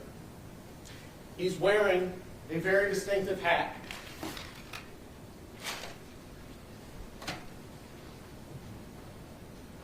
Anything goes. This hat's important. Probably wondering, why would we introduce a hat into evidence? Because, ladies and gentlemen, this is the one article of clothing that through it all never leaves Mr. Chen's person. We can see here on the Arctic video, starting at 10:29, Mr. Chen come out of his apartment wearing all black. When he steps into the sunlight, you see the red and white of the Anything Goes hat. See it right there. He then gets into his car. And he goes where? To the Walmart. Curious thing, though. As Mr. Chen rounds the corner of Tremont Street onto Fraser Avenue in the North Shore of Chattanooga, he's by himself. There's no one in the front seat. So what? We can see the Anything Goes hat. We can see Mr. Chen. We can see his car. The so what is that at 10:42 a.m., both his phone and Jasmine Pace's phone arrive at the Red Bank Walmart just a mere minutes away. And what does Mr. Chen do? He goes into the Walmart. We can see him wearing all black in Exhibit 18. Wearing, you guessed it, Anything Goes. Mr. Chen then selects various items while he's shopping in the Walmart, but not before he sends this. Good morning. Slept like baby. Made myself a matcha. In an attempt to create an alibi, he's not there. He's somewhere else. you must ask yourselves, is that a sick joke? Slept like baby? Sent to the person that you just stabbed 60 times? Is that the conduct of somebody who doesn't know what they're doing? They're just frantic? Or is it methodical? Does it show a desire in their mind to try to divert attention away from themselves? He uses a photograph to place him at Starbucks rather than Walmart, where he's buying cleaning supplies, towels, Band-Aids. He checks out at 11 o'clock a.m. and then immediately goes to Sup Creek. The location that Miss Jasmine Pace was ultimately found inside this suitcase being indicated by the red pin with body location in the middle. You can see that he's going to the west and to the south of Sup Creek Road, looking for a good spot. And he found it. He returns home at 12:38, carrying his Walmart bag, wearing his anything goes hat, where he stays for several hours and begins the laborious project that is cleaning up the copious amounts of blood that had been spilled in his apartment. Then at 12:43, after he's been home for just a few minutes, some interesting activity starts on Miss Jasmine Pace's phone. At 12:23, on the 23rd of November at 12:43 p.m., he starts trying to get into Jasmine's iCloud. Why? Why? So he can have unfettered access to the digital files, so that he can start creating a further alibi, so that he can begin the process of impersonating his victim to make it appear as though she's still alive, to buy time. That's not the conduct of somebody in a frantic panic, doesn't know what they're doing. That is the conduct of somebody who is cold and calculating.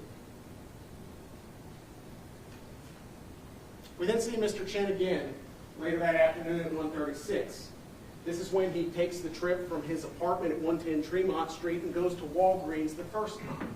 You'll note that his appearance has changed.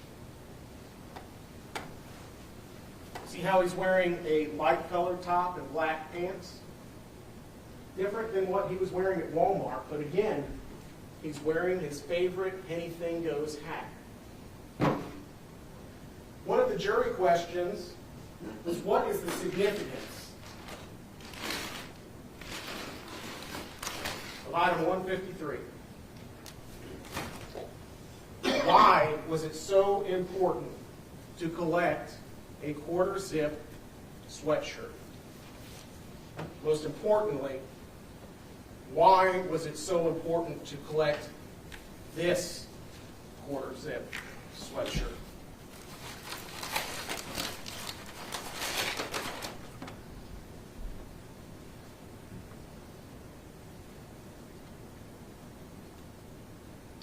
As you'll see here in a little bit, ladies and gentlemen, it's got a very distinct look. Mr. Chen will wear a black shirt under it. You'll see very clear that he continues to wear this, including when he eventually goes to dump the body. That's the reason. We'll set this over here next to the anything goes hat.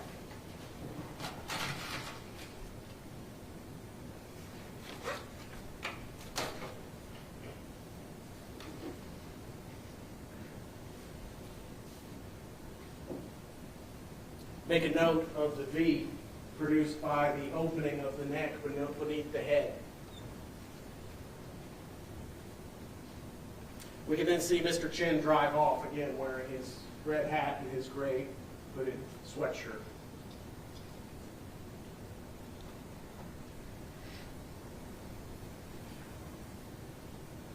You've seen the videos.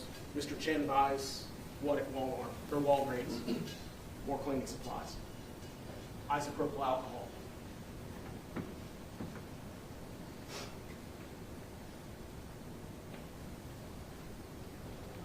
He returns home, but leaves again at 2:56 p.m.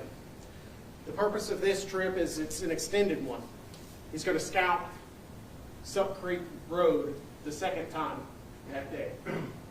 He's again wearing the gray hooded sweatshirt and the Anything Goes shirt, or hat. But at 4:03 p.m., while he's still out looking for a place to dump Jasmine Pace's body, he sends this message. Hey, are we still good for dinner tonight? A message which shows is read by Jasmine Pace. I remind you where Mr. Chen is at this moment in time.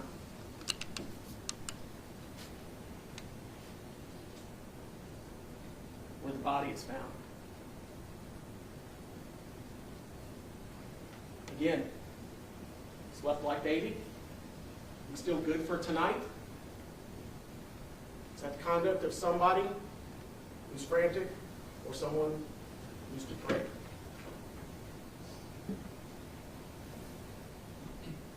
Then we fast forward to 5:59. You've seen it. Mr. Chen emerges from his apartment with a suitcase. Watch as he tips it over. How heavy it is. Almost pulls him to the ground.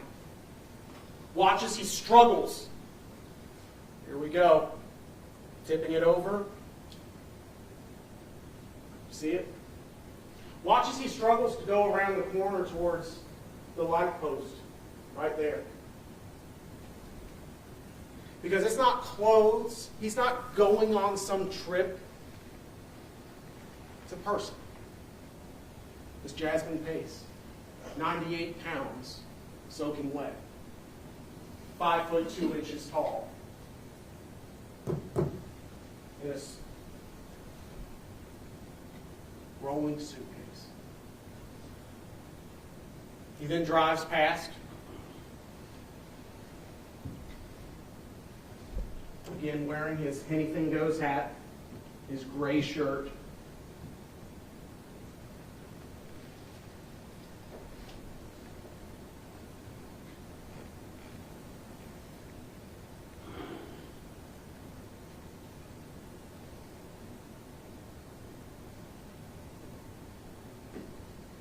He heads to Sup Creek, disposes of Jasmine Pace, and goes to Walgreens again.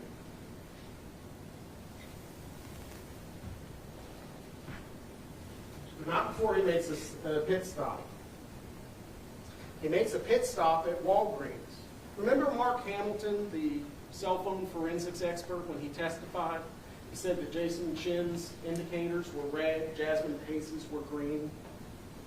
Miss Pace, despite actually being on Sup Creek Road in this suitcase in the cold November night, her cell phone in Mr. Chen's possession ends up at Walmart. Why? It reconnects to the network. Why would Mr. Chen do that? Remember that read receipt?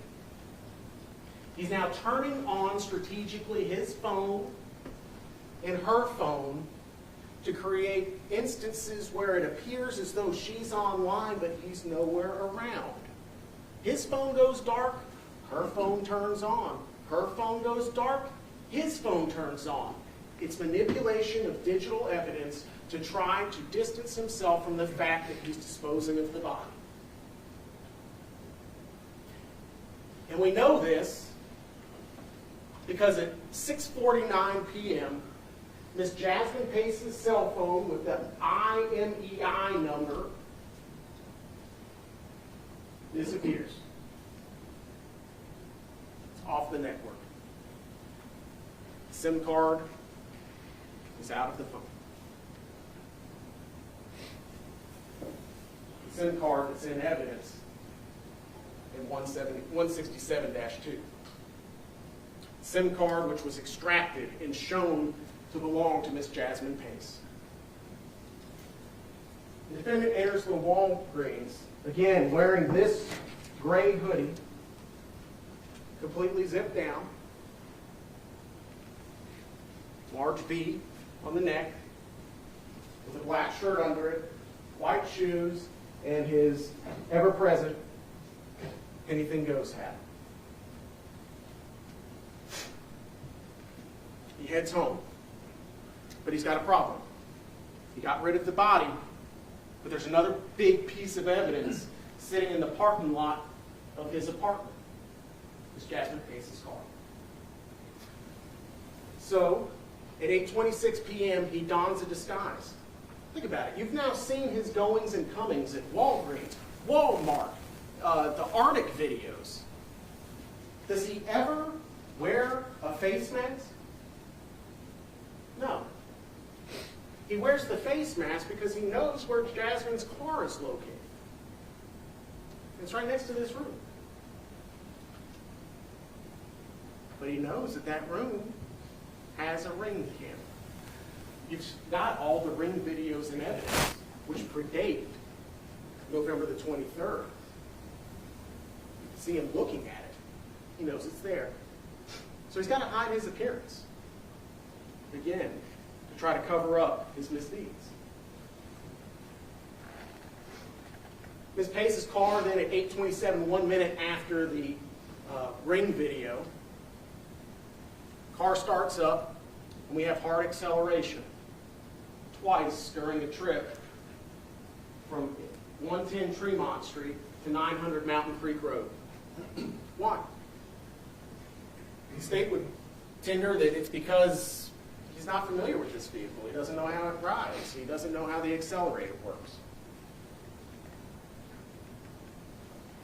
And we can see him in his disguise, put up, blue surgical mask, driving Jasmine Pace's car. He does drop it off at 900 Mountain Creek Road. You've seen that happen. You've then also seen the ride share come and pick him up 9 minutes, 8 minutes after 8:41 p.m. And then you've also seen this. Oops.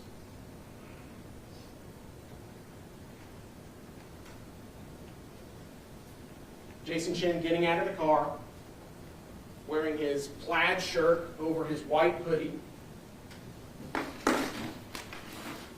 white hoodie in Exhibit 152.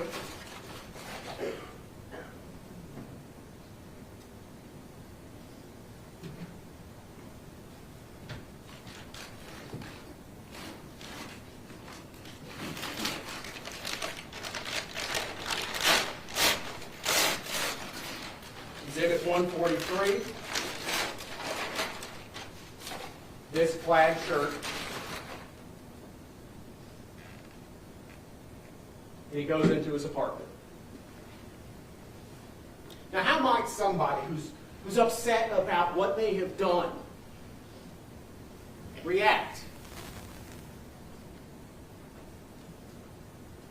How? I can tell you what Mr. Chen did.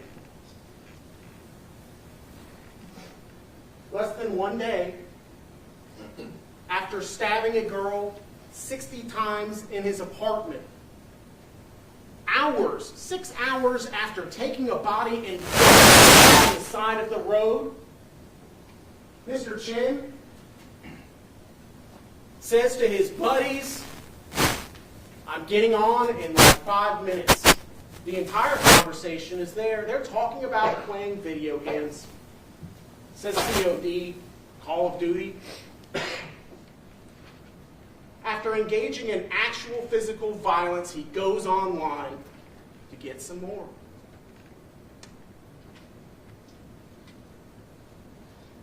Then we fast forward a couple of days, and Mr. Chen does something somewhat unexplainable.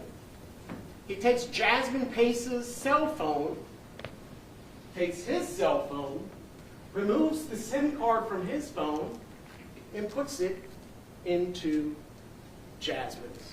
And he begins his cell phone data from T-Mobile, Exhibit 136, shows that where he had been using an iPhone XR, he now starts using Jasmine Pace's phone. Again, why? Because he now will have unfettered access to all of her social medias.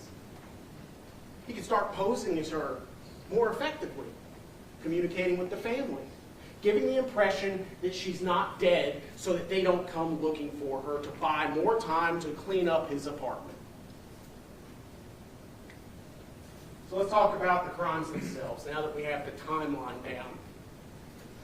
Abuse of a corpse, as the court has instructed you, is treating a body in a manner that offends the sensibilities of an ordinary person. Wrapping a person in 3 garbage bags, putting them in a suitcase, driving them out into the wilderness to unceremoniously plop them on the side of the road on an embankment down by a river is offensive. Plain and simple. No reasonable person thinks that's acceptable. Especially once you know that the family's looking for her. Sure, he dumps the body on the 23rd, but when the family's looking for him, mum's the word. In fact, even after the family breaks into the apartment looking for her, nothing.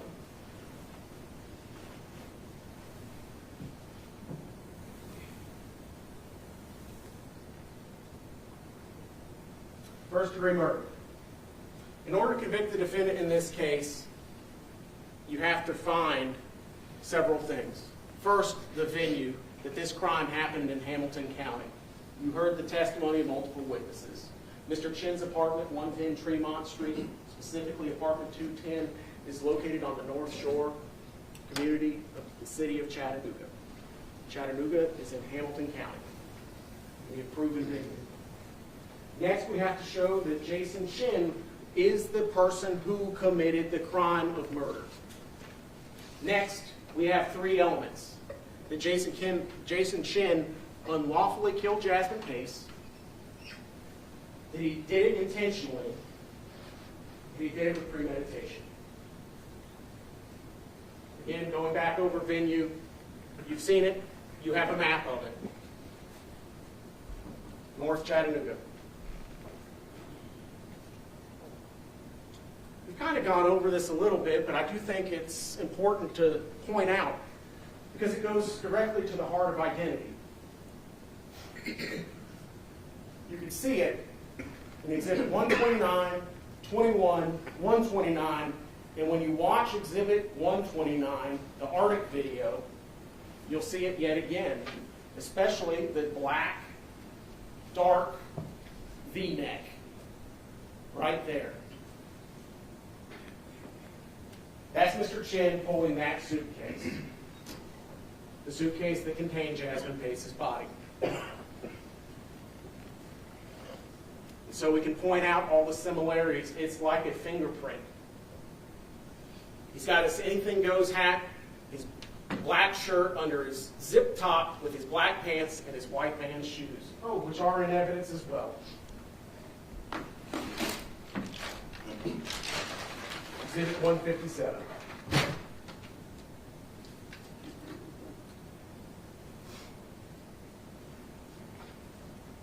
We know that this is Mr. Chen and not some other individual wearing a anything goes hat with a black shirt and a quarter zip, because when he enters the Walgreens and buys some Bounty paper towels, he uses a credit card. That credit card has numbers on it. Those numbers match the wallet collected from his Nolensville residence where he was staying with his parents. And you'll see that it's a match. Furthermore, the garbage bags that contained Jasmine Pace's body that were found inside this suitcase have not one, but 2 different fingerprints belonging to Mr. Chen. We also heard from Detective Crawford during his direct examination about slippage injuries to Mr. Chen's hands. All of that circumstantially shows that Mr. Chen is the same person that we see on the videos is the same person in possession of the physical evidence in this case.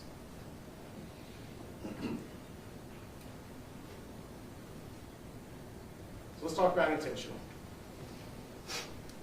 60 stab wounds. 60. Not 1, not 2, not 4, not 20, not 30, not 45. 60 individual stab and incised wounds were on Jasmine Pace's body at the time she was examined by the medical examiner's office. That means stab, action 1. Removing, action 2. Each stab in and of itself consists of 2 distinct movements. The movement plunging the knife blade in and the movement removing the knife blade out. Back in, out 120 times. He had to move his body to be able to inflict the number of injuries that we see on Jasmine Pace's body.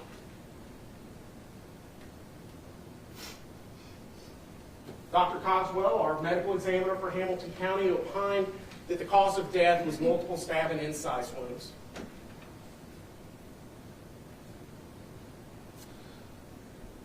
So let's talk more specifically about the premeditation in this case. Using the understanding that we had earlier regarding the example with the traffic light, that it can be formed in an instant, there's evidence of preparation, the number of injuries inflicted upon Ms. Pace, as well as his conduct after the fact, all show that this was not some act of somebody who didn't know what they were doing, but somebody that had a plan, carried it out, and carried it out well.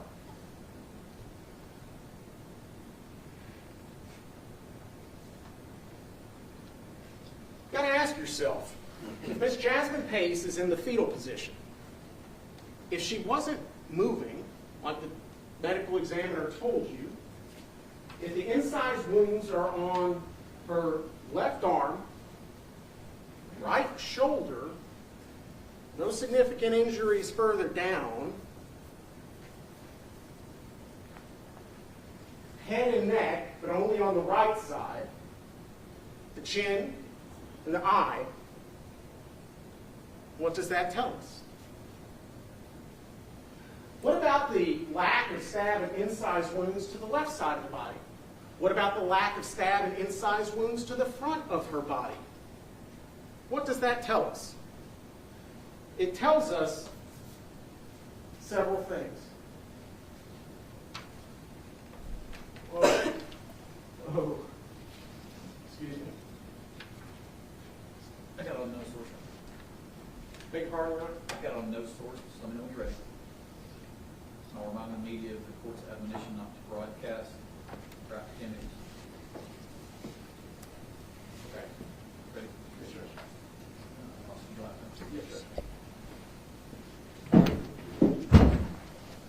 I warned the audience, I warned the media. It's consistent with Jasmine Pace being found, and she's being stabbed.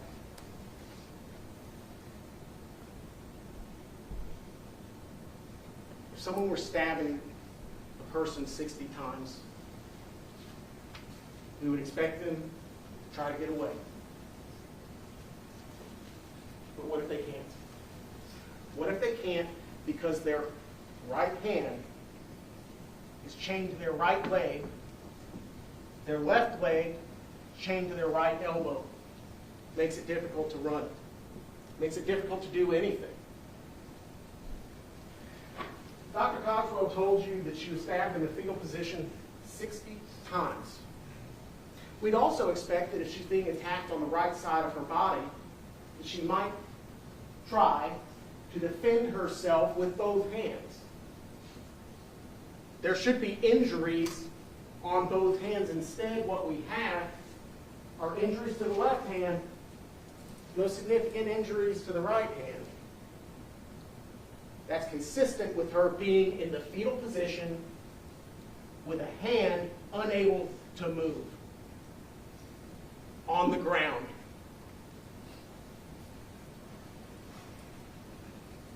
It's consistent with exactly what we see on the screen right there for being handcuffed.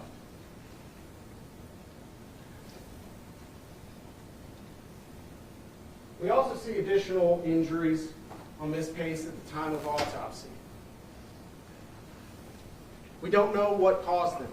We can't tell you. But what they are consistent with, according to Dr. Cogswell, is the application of pressure of some kind of throat, the application of a large amount of force to the rib cage, and some bruising to the nose right next to the right eye.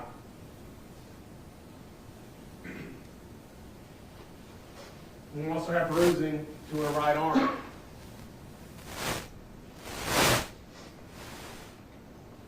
Let's talk about the restraints for a minute. The handcuffs and the shackles. The primary interest are these shackles.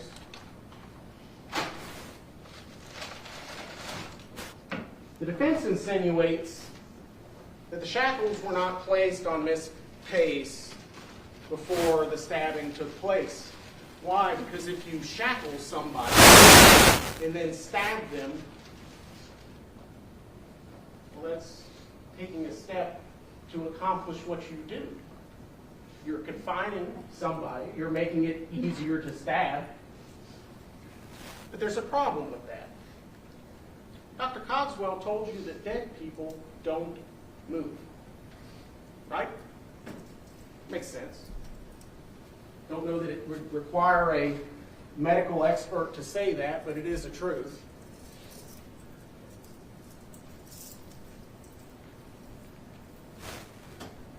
These are the shackles. Ankle, arm, connected at the elbow. Why would Jason Chen take the time to apply a set of broken shackles to somebody? He wouldn't. But dead bodies don't move. You know what do move? Somebody that you're trying to stab 60 times. They don't move much if they're shackled. They don't move much if their right hand is handcuffed to the inside of their right ankle. But ask yourselves, why do the handcuffs not break?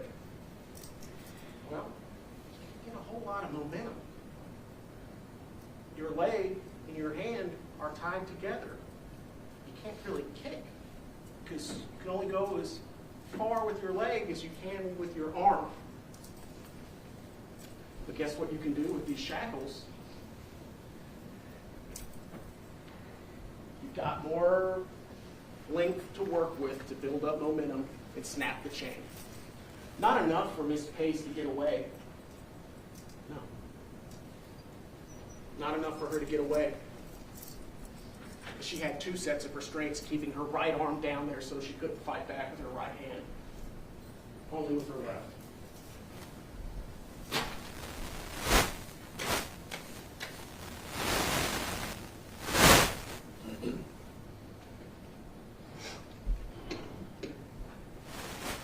You can see it right there.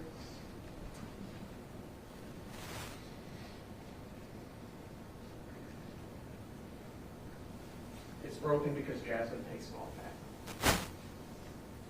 It's broken that because when Jason Chen put those cuffs on her, she tried to get away, but was only to break free of 1 set.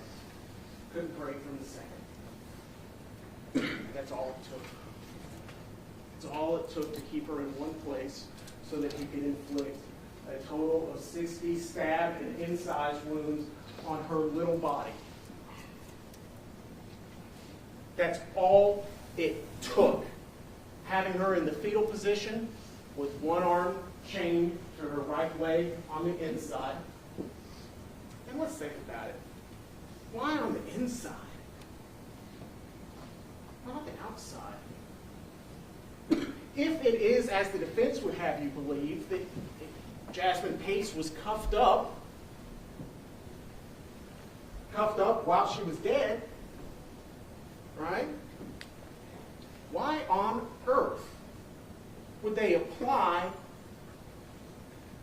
one shackled to the elbow and the other one to the left leg. She's not moving. She's not going anywhere. You'd make it so that it matches, right? You want her to be in as tight of a package as possible to fit into this teeny little suitcase that's not designed to hold a person.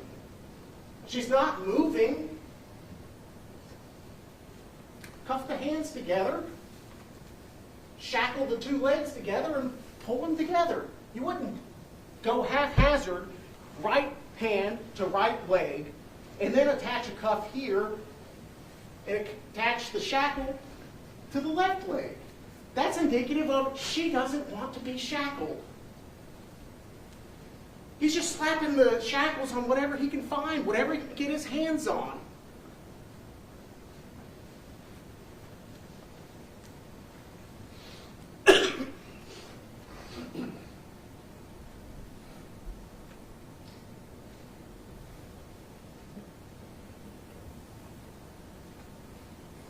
It's been insinuated that this was a crime of passion. Mr. Chen blacked out, didn't know what he was doing. 60 stabs, wakes up, what have I done? I want you to remember something. Dr. Cogswell told you that the injuries inflicted on Miss Pace, Jasmine, were from two categories: antemortem, paramortem. He emphatically said, I found no evidence of postmortem injuries. Remember that testimony? You mean that a crazed individual who doesn't know what they're doing knows the precise moment to stop stabbing? Or would somebody who's acting under some kind of a passion that just keeps stabbing, they would keep going after they're dead? He used the precise amount of force necessary to accomplish his goal, and then he stopped. That's evidence of premeditation. It shows that he knows what he's doing. It shows that he's in control of his actions. And we can see it there in 204:11. That's a paramortem. I want you to think about it. If you're stabbing somebody and you've slit their throat, severed their jugular, the epiglottis, so that she's now inhaling and choking on her own blood, aspirating it into the lungs, creating that, I think it was leopard print pattern, cheetah print, I forget. But the pattern inside the lungs, that's not a quick death. It's not an instant kill. Remember the questions were asked of Dr. Cogswell? That would immediately incapacitate her, wouldn't it, doctor? Not necessarily. So then you move on to somewhere else, another vital organ. The lung. The head. But you want to know what happened with the lung? The knife blade broke off. It made his job much more difficult. We know that some of the wounds, like the through and through of her hand, the through and through of her neck, and the one that broke off in her back, all had to happen ante-mortem with the knife blade still intact. But what we do know is that not any of them came after she was dead. What are the odds? And during Dr. Cogswell's testimony, there was a question from the jury, and it was a good question, a very good question. How many of them, of the wounds that you saw, were downward? But remember, Dr. Cogswell always talks and describes in standard anatomical position. Up means towards the head. Down means towards the soles of the feet. Right means towards the victim's right hand, and left means towards the victim's left hand. Front, the front of her body. Back, the back of the body. But remember what Dr. Cogswell also said, that he believed that she was in the fetal position, which could be accomplished in only two ways. Standing on the flat of her feet like this, or on her side on the ground. And if we're talking about on her side on the ground, the standard anatomical positioning gets tricky. you'll have the autopsy report back there. And a question was asked, were any of them upward? Any of the wounds indicating upward? And that doesn't necessarily mean up towards the sky. It just means, for instance, in this case, an oblique stab wound on the right web of the neck penetrating upward through muscle only is generally in that direction. So as you read the autopsy report, remember, upward doesn't necessarily mean that she was standing. What it could indicate is that she's on the ground. It's just the knife's angled, traveling from one direction to the other.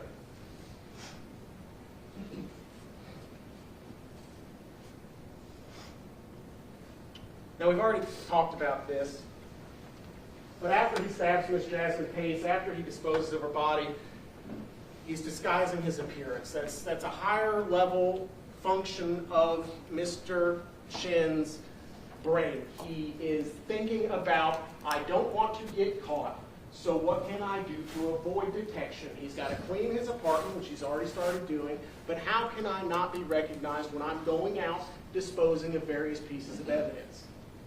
So he disguises himself.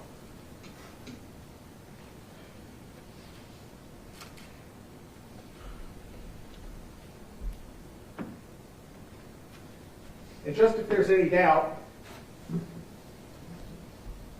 on the bed, this hoodie was collected. You can see it's stark white pull tabs.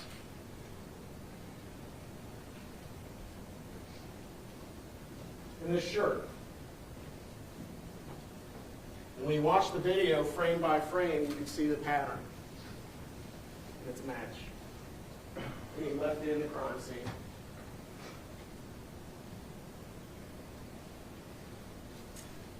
Another interesting thing that he does is he starts changing his habits. When you see him check out at Walgreens, when you see him check out at Walmart, when you see him running around, he's using his phone as his wallet. But, inexplicably, when he gets to Nolensville, his phone, which he uses as his wallet, is now inside a red jewelry box in a bedroom. And he's transitioned to an actual physical wallet that heretofore on the videos you've not seen. Why? Because he's concerned he's now being tracked. He can't take his phone with him, or it might give away where he is.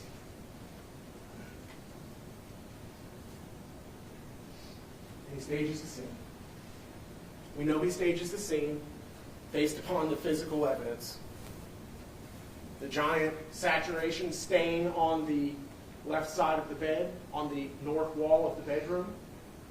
The oil stains along the east wall. But when law enforcement arrive, his bed is moved. It's now up against the north wall, covering up the stain. Don't forget, Exhibit 72, crime scene photograph, shows indentations in the carpet consistent with an item having been recently moved. What item? Well, there's a nightstand that's the same general shape in the corner next to the bed. Also, in Exhibit 117, you can see Mr. Chen with his bed very clearly centered on the east wall. Why would he move his bed? To cover up the large blood stain on the carpet, where Miss Jasmine Pace, to quote Dr. Cogswell, leaked.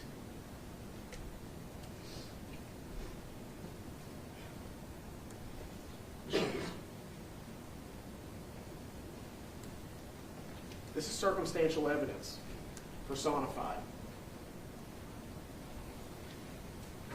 Do you see the black stain on the right side of the left shoe? It's right there. Go through the crime scene photos. He likes Vans. It's a pink pair, got another white pair in boxes. Where's the rest of the knife? Never been found. We don't know where it is because Mr. Jason Chen after stabbing Jasmine Pace, disposed of that too. And obviously, we've already talked about this, the body. We've also talked about the manipulation of digital evidence.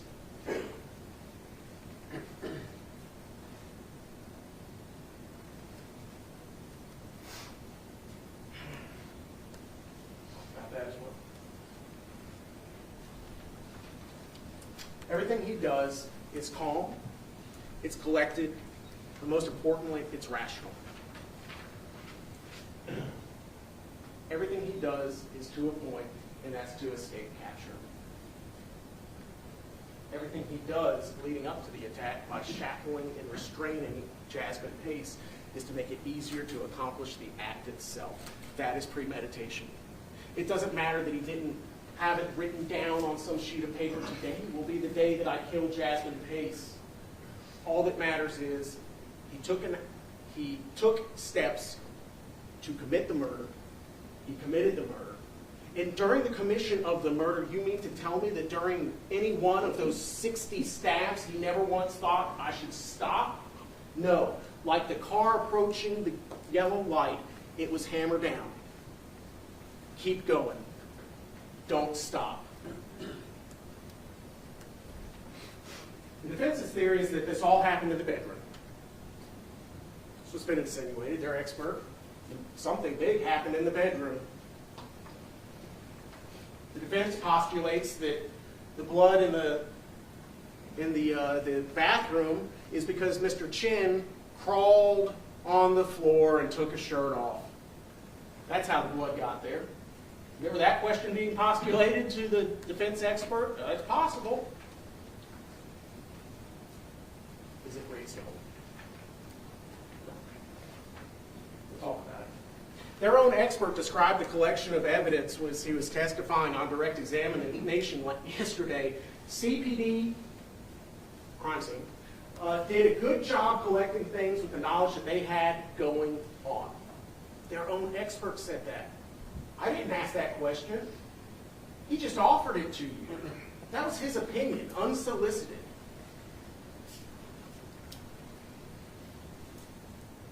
He talks about crime scene contamination and how footprints through blood can move blood from one part of the apartment to the other. But he then, on cross-examination, admits that in order for there to be blood soaked through the grout, it has to be a large volume, sitting there for a while. Right? You mean to tell me that when the Pace family conducted their frantic searches of Mr. Chen's apartment, you mean to tell me that when the Chattanooga Police Patrol officers walked through, they trampled through enough blood to soak through grout and produce that pattern on the underside? That's unbelievable. It's incredible, and it's unreasonable. Now, he did tell you that what we have here in Exhibit 179-6 is an impact mark. Remember his testimony about that, that you can infer the direction based upon the angle of the tail of the blood drop, that as it impacts the surface, it creates kind of a teardrop shape with a little dot. See the little dot? And then from that, you can infer the direction from which the blood came. And in this case, he agreed, when shown this photograph, 179-1, that where the blood came from that's over 6 feet off the ground was, lo and behold, the red area outlined here in the bathroom, not the bedroom. He also is of the opinion that despite the blue star lighting up like this, that's just transfer. Even though that's in the same room where we see the impact mark with direction indicated. His opinion is that the attack happened in the bedroom and that this is the result of massive bleeding. He says that he could see in these photographs that there are scuffs on the wall, and that's indicative of something happening there. Remember that testimony? Scuffs on the wall.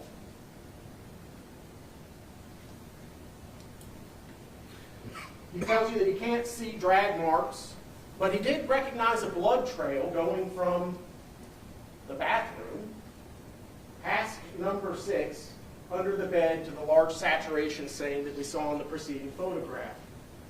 He also tells you that he could see in his photo what he believes to be 3 fingers. I don't know about your fingers, but when we put that picture up on the projector, I ask you to agree fingers aren't in a straight line. How perfectly straight were those lines of the fingers? I ask, isn't it possible that it was the folding of the sheet over on top of each other and a transfer in that manner, not a fingerprint? He couldn't say. In light of all of that, counsel asks, would that blood have been transferred by Jason? I don't see how it would have. Remember, he was asked about the attack and would that have created a large volume of blood, a large amount of blood? And he said, yes, it would have gotten everywhere. Jason's arms, his chest, his shirt, even the back of his head. Well, if that's the case, remember what Dr. Cogswell said when he was describing the position of Jasmine Pace's body on the large carpet. He said that her head, when we had it splayed out here on the floor, and remember the 2 straight corners, north wall, east wall, north wall, east wall, okay? Head was here, posterior, buttocks here, legs tucked up. Remember that explanation? If that's the case, well, that's not much room in which to stab someone 60 times, is it? It's also curious.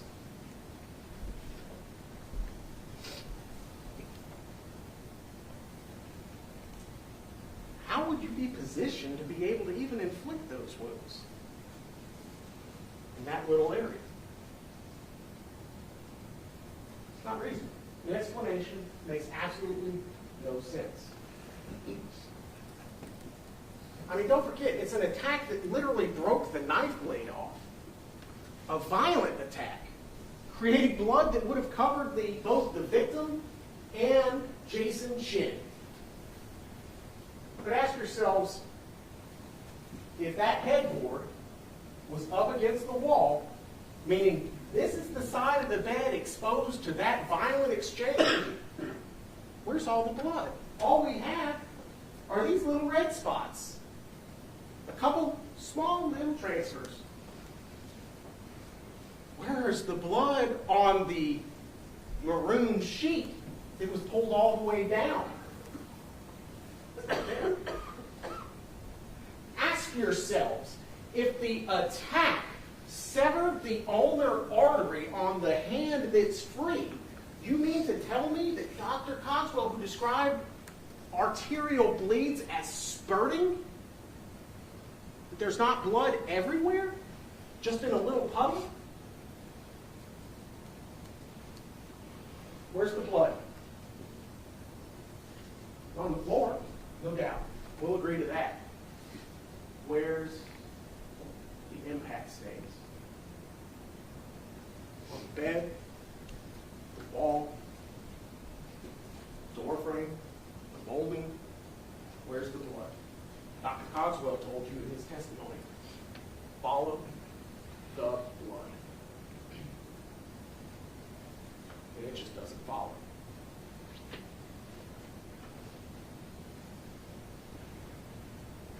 Here's the sheet.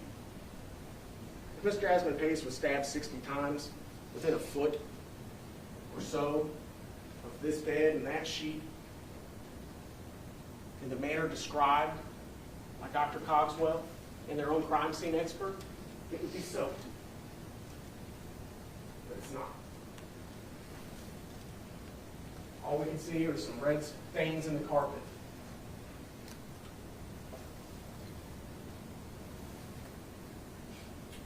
Rather, ladies and gentlemen, the proof in this case, the scientific proof, even the testimony of the defense's own witness, Mr. Lawrence, establishes that the more violent, aggressive, physically impressive acts occurred in this room, the bathroom,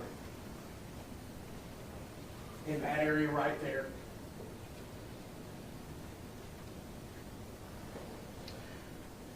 I want you to think about this. In order to soak through the grout that we see in the preceding photographs, that would have required a large puddle for an extended period of time. The blood stain at Exhibit 6 is consistent with blood running off the end of the tile and beginning to soak into the carpet. No doubt the defense expert is correct. Carpet is absorbent. And it started wicking the blood off of the tile floor before Mr. Chen had an opportunity to soak it up. Whose blood? TBI tested it. It's Jasmine Pace's blood. Jasmine Pace's blood found on the threshold in the transition from the bedroom to the bathroom.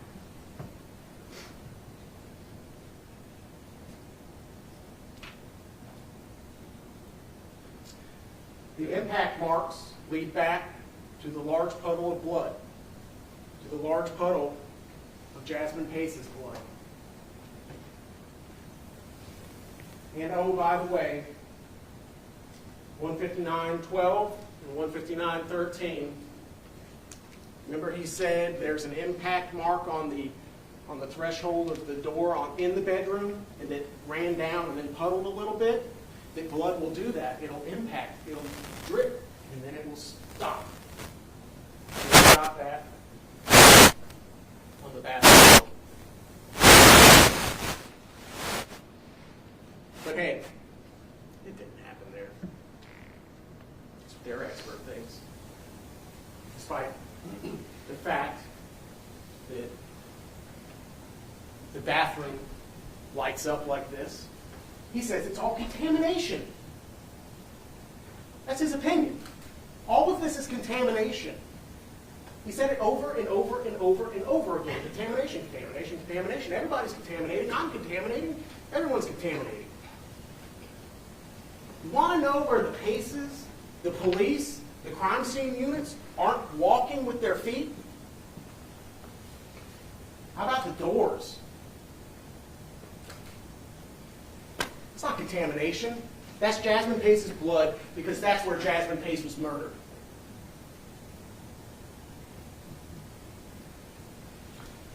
Further proof of a cleanup as if you need it. He's buying paper towels. He's buying cleaning supplies. And yet the only thing that we can find, despite Mr. Lawrence, a nice gentleman, okay, saying that Mr. Chen didn't do a thorough cleanup job, yes, he did. All we have are blood and grout and a discoloration stain from where she was brutally murdered by Mr. Jason Chen. Further proof of it. Further stains in the grout.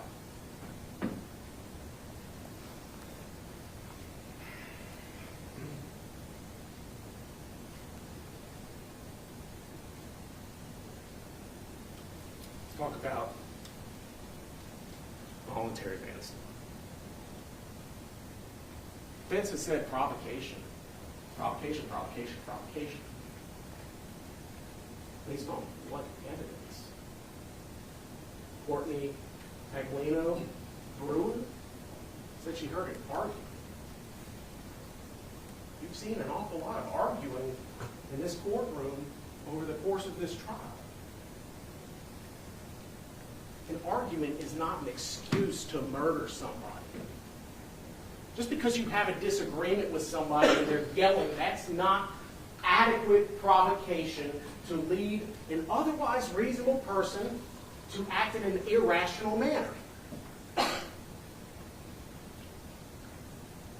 Mr. Chen is always a rational person in everything he does, whether it's posing as the victim online, whether it's sending the family messages, whether it's turning her phone on and off, whether it's using her phone to try to hide his activities, everything's with a purpose, including chaining her up. There's been absolutely no evidence other than there's a disagreement. She sounded sad. The female voice sounded sad but assertive. And she screamed. It's not provocation. It's a nothing.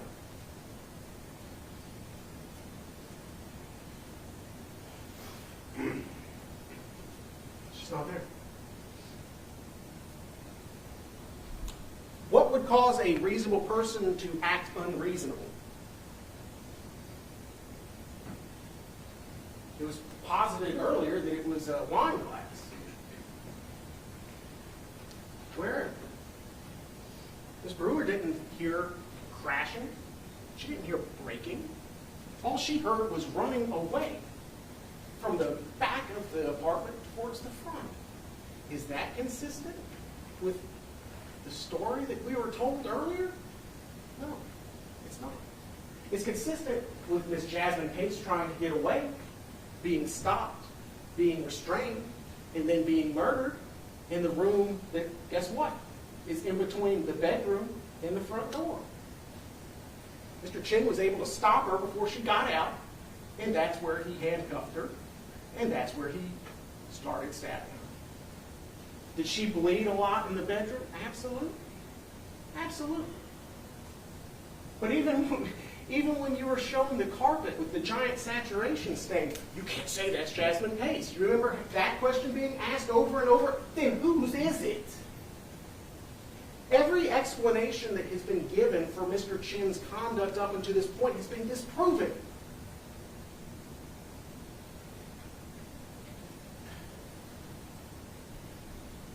Remember, don't forget, ding ding. Ding ding. Ding ding. That's what set Jasmine off. But you've seen the Tinder records. And it's not there.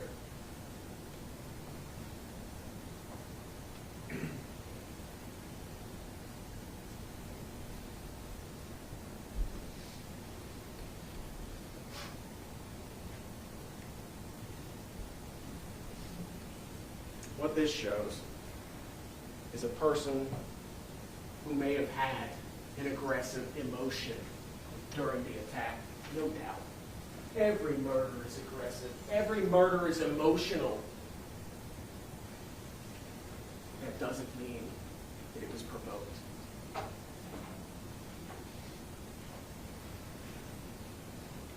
Ladies and gentlemen, Mr. Chen unlawfully killed Ms. Pace. He acted intentionally.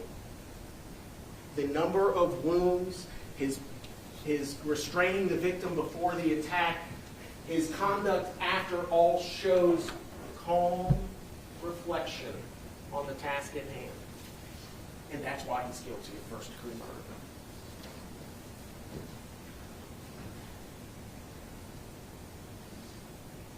Go find him guilty for snuffing out Ms. Jasmine Pace's life on the 23rd of November, 2022, at 2 o'clock in the morning. Thank you.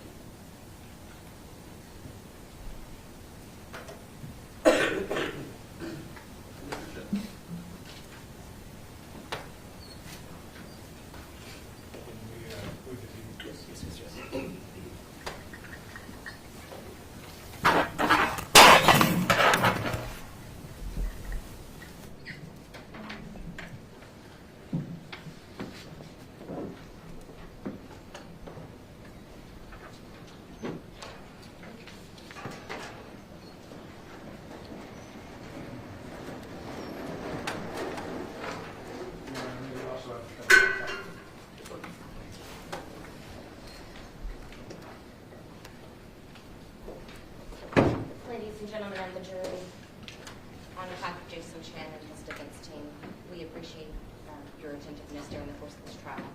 This has been a difficult trial. Jasmine Pace's life was taken on November 23rd, 2022. Jason Chen did that. Jason Chen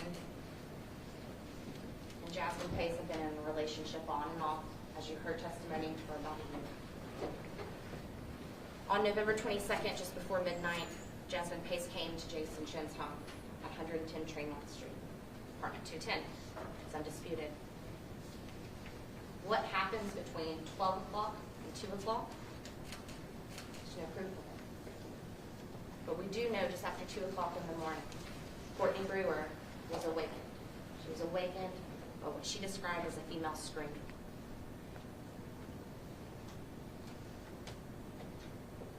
What we know is that Courtney couldn't describe what was being said.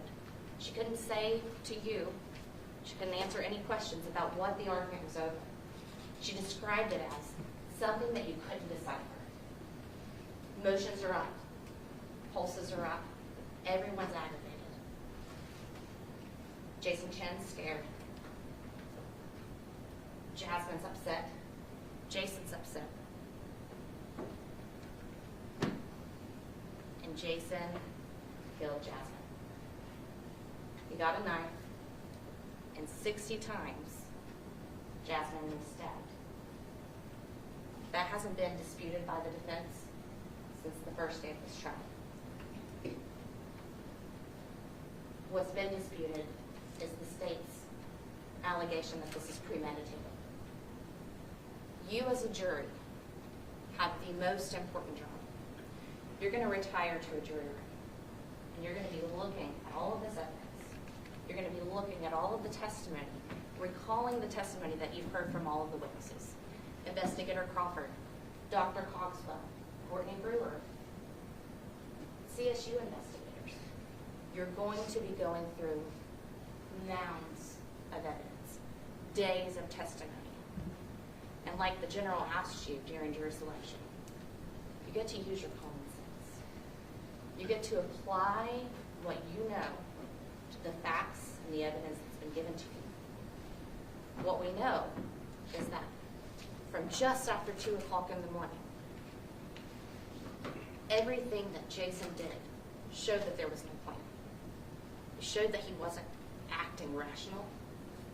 Rational people don't shackle individuals and put them in garbage bags. They don't shackle the individual, put them in the garbage bag, and put them in a suitcase. They don't go the next day to Walgreens and Walmart to get cleaning supplies. They call the police. Everything that Jason Chen did was disgusting. It's unacceptable. That's not refuted by the defense. The state would like for you to believe that everything that Jason did from just after 2:18 in the morning until he was in Nolensville was part of the plan. He left breadcrumbs everywhere he went. He got Jasmine's phone. He used her phone. The state has asked you to believe that Jason had full control of her phone from 2 o'clock on, but they don't want you to think for a moment that he yet again made a mistake. He tries to not share a location, stop sharing a location, and drops a pin. They want you to believe that Jasmine was shackled when she was being stabbed. Dr. Cogswell was asked very specific questions, questions that you can remember. You can look back through your notes. You can recall his testimony and discuss this among yourselves. There were no ligature marks on Jasmine's wrist. There were no ligature marks on Jasmine's ankles. There were no cuts. There were no bruising. The state would like for you to believe that's because she couldn't move. She couldn't break the shackles. She couldn't break the handcuffs. The reason they aren't there is because they were not applied so that Jason could stab her. They were applied so that he could fit her into garbage bags before putting her into a suitcase.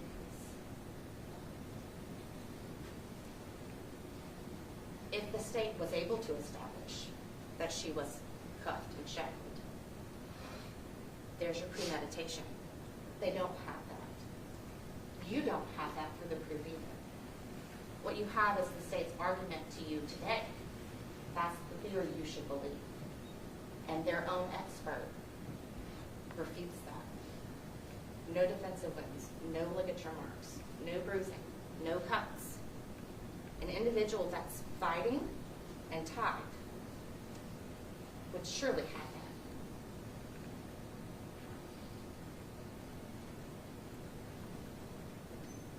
Jason is charged with 2 counts.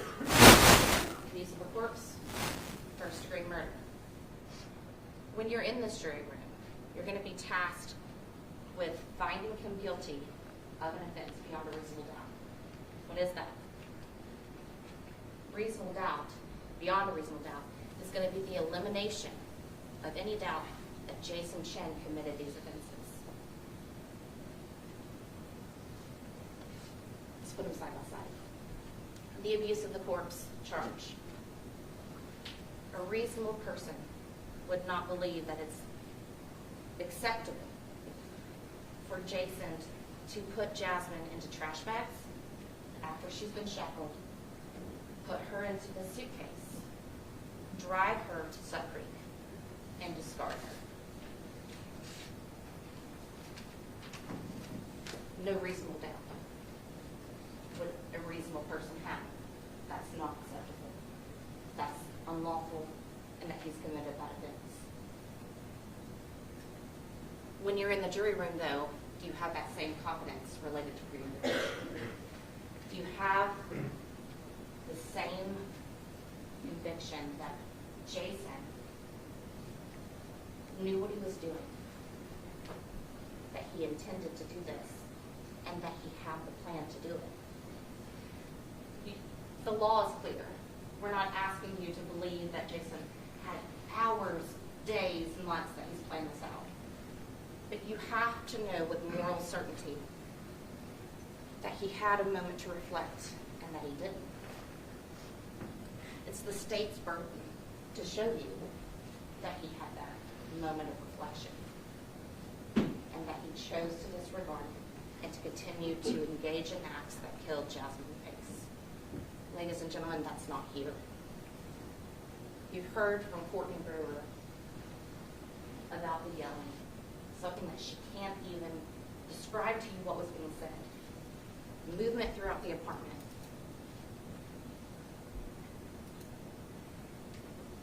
Jason's actions from that point forward,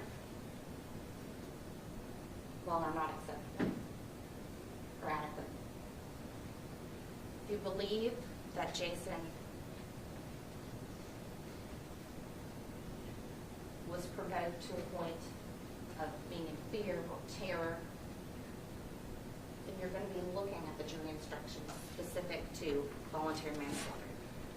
I'm going to pull up on the screen here what specifically you need to look at in the jury instructions regarding premeditation.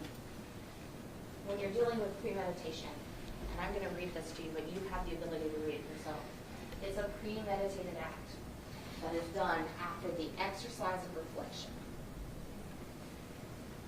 and judgment. Not one, but both. An exercise of reflection and judgment. Premeditation means that the intent to kill must have been formed prior to the act. What we've heard for days is everything Jason has done after. This is not you going to the jury room and determining that there's post-meditation. It's premeditation. Everything that Jason did before Jasmine's death. It's not necessary that the purpose to kill pre-exists in the mind of the accused for any definite period of time. The state says each of those actions, 120 movements, that Jason should have had the ability to reflect. They haven't shown that he did.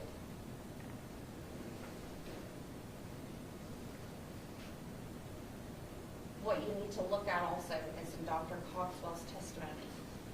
He talked about the injuries that Jasmine sustained. He talked about how they were centralized, how there wasn't a pattern, that it seemed erratic.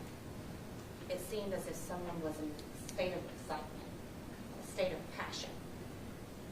When you're looking at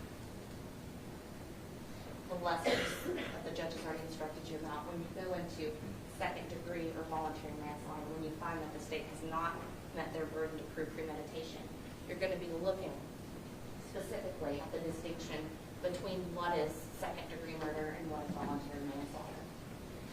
Specifically, voluntary manslaughter requires that the killing result from a state of passion. The state's witness talked about this.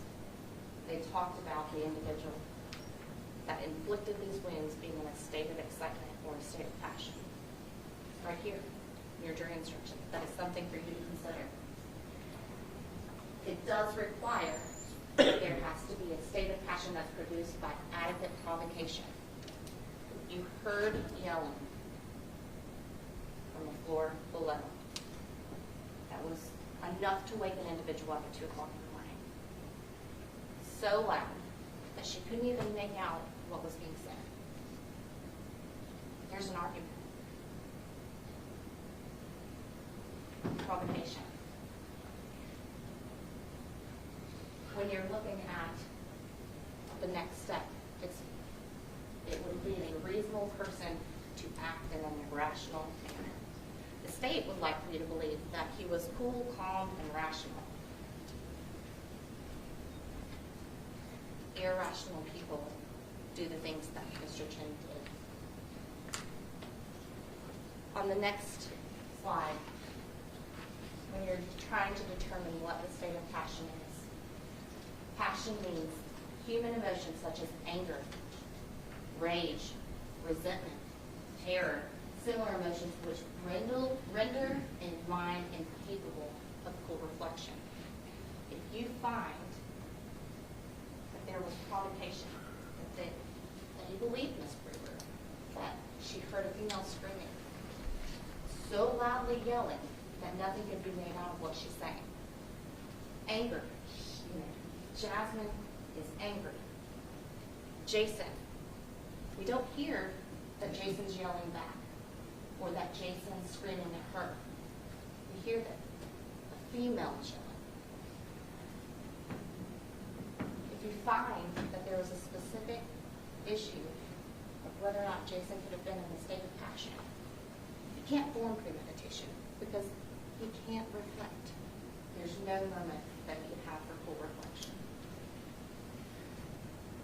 During the course of this trial, there were a lot of questions that were raised about the investigation of the Chattanooga Police Department, about the collection of evidence, about the time that it took for law enforcement to get involved. This wasn't to distract you or to try to make it look like Jason didn't commit any offense. It was to make you aware that the state's going to ask you to rely on this evidence of this scene.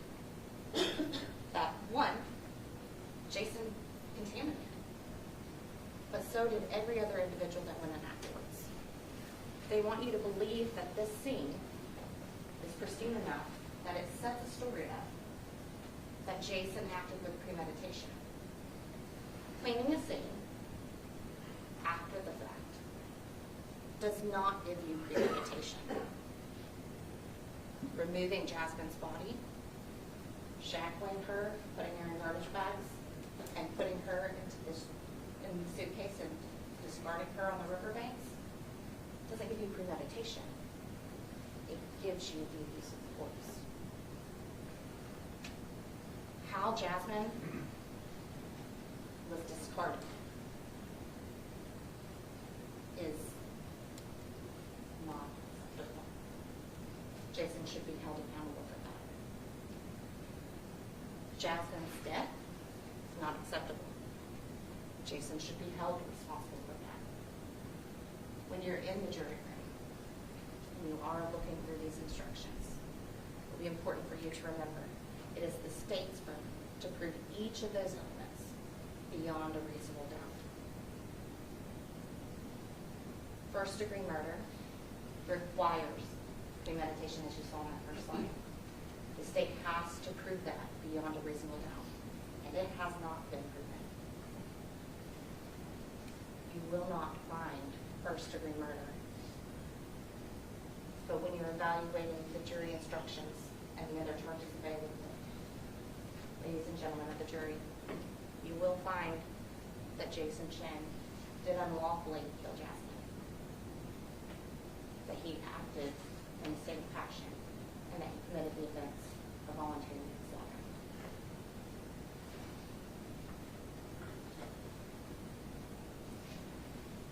One of the things that the state did talk about, and I'm going to touch briefly on that, is what's been shown as 226. You guys can recall this red sheet. The state would like to talk about traces in the sheet, possibly not being blood. You have the ability to look at this. We don't know what this is. You won't be able to see anything but this picture in the back, because the state doesn't do anything with the sheet other than collect it. It's not tested. It's not brought here for the trial. So you have a picture. Why we don't have it here, I'm not sure. But it does raise questions as to what this could be. Why is it not preserved? Why is it not entered here? Why is it not tested? This is among many things we don't have answers to. The state also mentioned a few months ago ante-mortem, perimortem, and post-mortem. Put a slide up on the screen that showed none detected for post-mortem.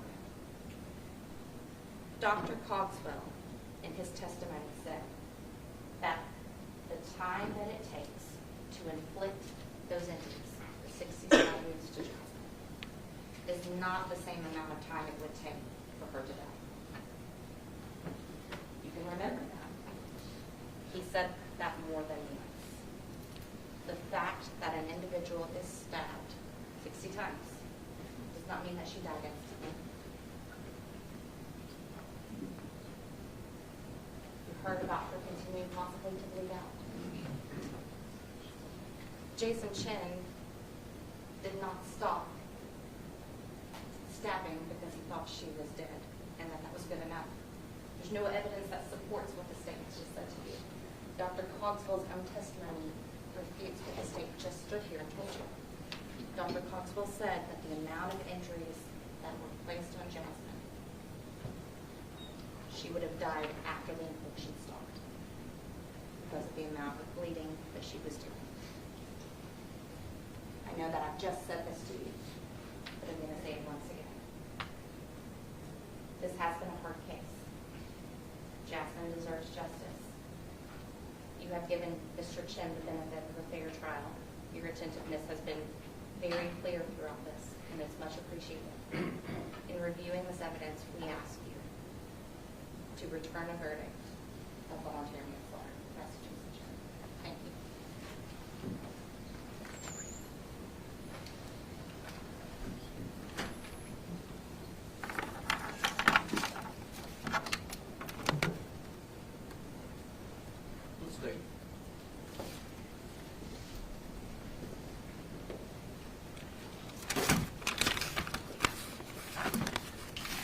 Wow.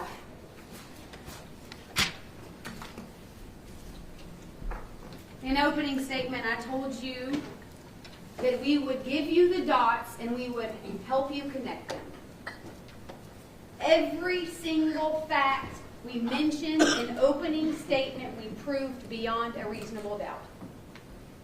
Every single fact we committed to, we proved to you beyond a reasonable doubt, because that's what opening statements are for. To give you the evidence you're about to see. And then you heard from Mr. Chen's attorney, who committed to a very specific story. Remember, we didn't just talk about that story, right? We've backed off that story because, that story doesn't work anymore. And we're going to talk about that story. This entire trial has been muddy the waters. It has been muddy the waters to confuse the jury. The opening statement from the defense was meant to confuse you. It was meant to have you thinking about other things, possible defenses, that the state disproved. Not only did you not hear evidence of what they said in their opening statement, the state outright disproved it. That's why you don't hear it today.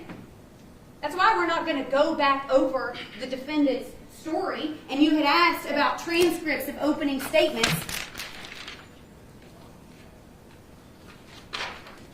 Let's talk about what we committed to in opening statement as Jason Chen's attorneys. They met on Tinder, wrong. You have text messages. They met on Bumble. Simple thing, but we're just starting with the untruths that the state disproved. They traveled to Chicago together that summer, wrong, end of October.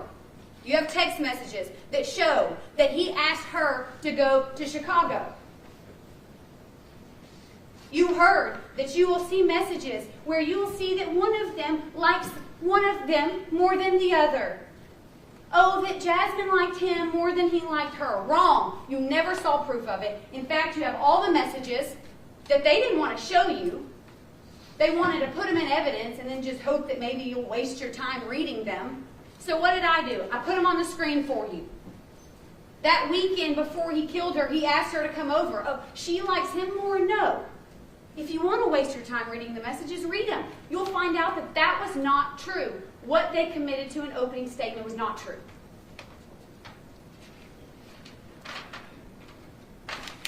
They drank wine, smoked pot, smoked wax.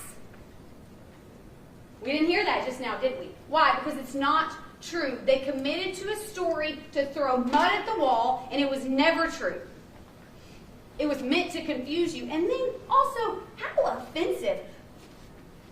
The victim drank wine, so he murdered her. The defendant was smoking wax. No proof of it. Zero proof of it. Didn't happen. But let's say that it did. The defendant smoked wax, marijuana, so he murdered her. That is no defense. But it's certainly not a defense when you say it and you never prove it. You committed to this in your opening statement. And by the end of trial, when the jury's no longer confused, you don't want to talk about it anymore. In order to open one of the bottles of wine in the bedroom, Jason had to go to the kitchen and get a kitchen knife to take off that plastic wrapper that goes around the top of the wine bottles. We've seen that knife. Well, we've seen part of it. We'll never know where the other part of it is. We've seen part of it, right? So he was able to get it off the top of the wine bottle. They finish off the bottle. She goes into the kitchen to get another one, and she sees those Tinder messages. The Tinder messages are significant, mostly because that was their adequate provocation. The only adequate provocation you ever heard in this trial was an opening statement, which is not evidence. And then what was the state able to do? Through an expert, who nobody can deny that Mark Hamilton is an expert. He put those Tinder records on the screen and he explained them to you. They are records that cannot be toyed with.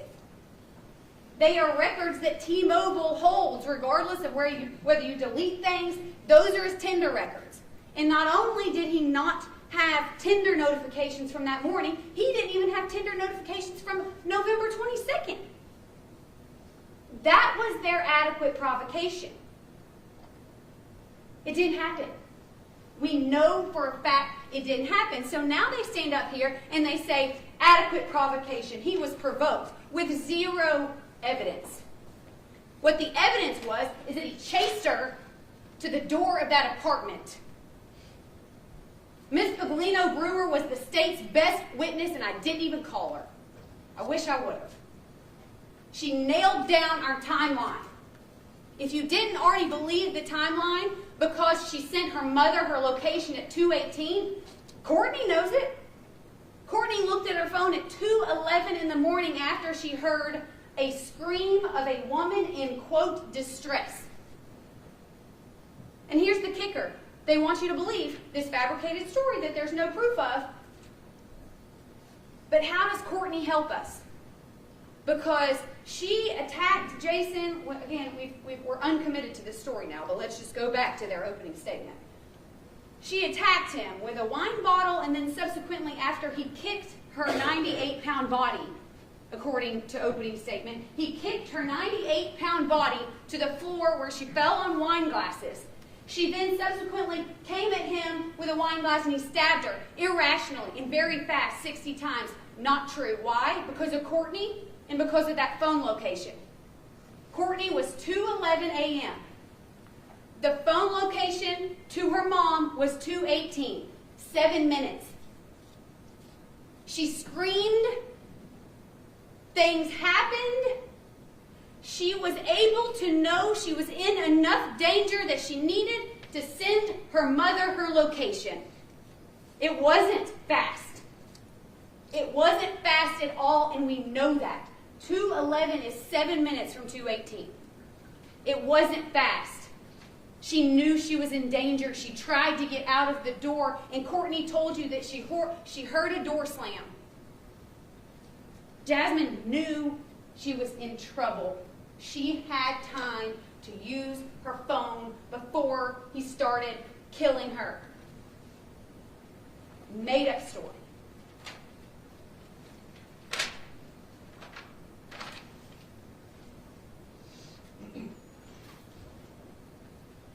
He kicked her. He kicked 98-pound Jasmine Pace, and then he ran away. But he couldn't get the bathroom door closed because of a bath mat. Couldn't close the door on 98-pound Jasmine Pace. So he had to run in his bathroom. He had to run to his bedroom. Jasmine's right there coming at him with this broken glass.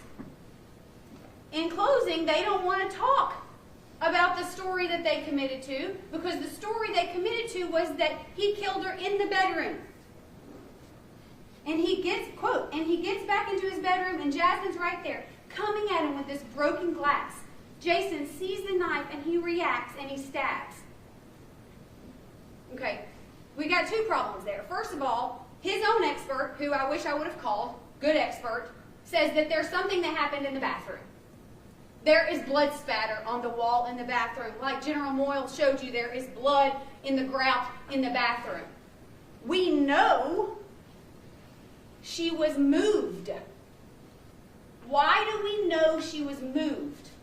Because Dr. Cogswell testified that on the ground in the bedroom where you see all of the blood, which was almost all of the blood that was in her body, because he was only able to get a small vial of blood because it had all leaked out on the carpet, that for that blood to be on the carpet, she had to be laying on her wound side. That's what he said. Because if she was not on her wound side, the blood would have soaked down to the other side of her body, and the medical examiner would have been able to see that. He said she was wound side down. We know she was moved. We know she was moved, and we know there wasn't enough room right there to just simply flip her over. She was killed.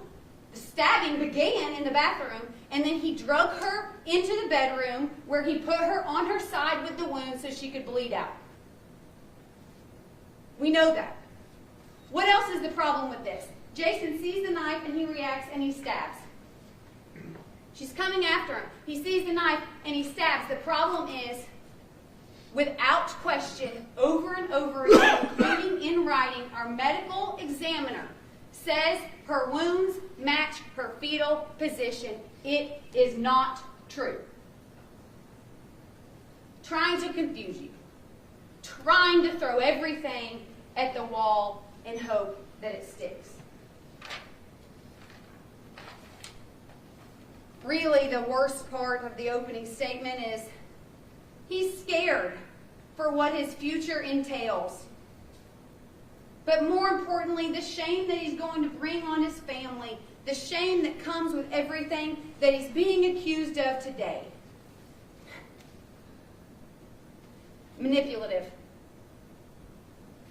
selfish, he's scared for what his future entails.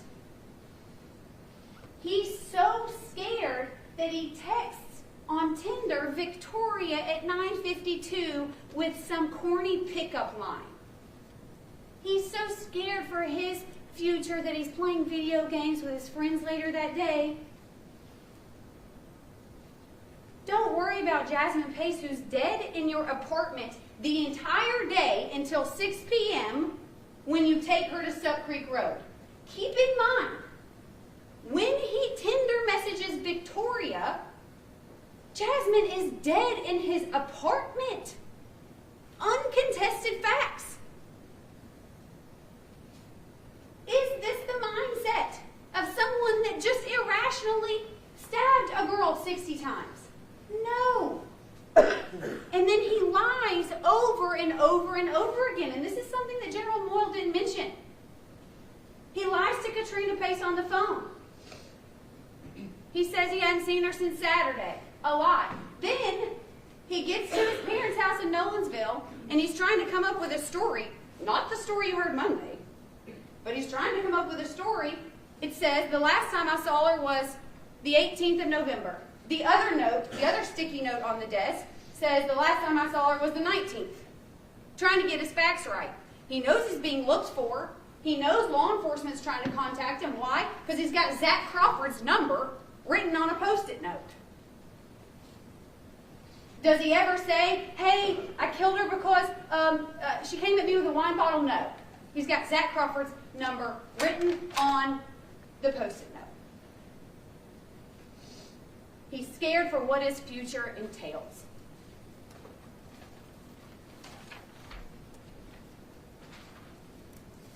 I'm going to ask y'all to do something for me. It's been a long week. I'm only going to have a couple more requests.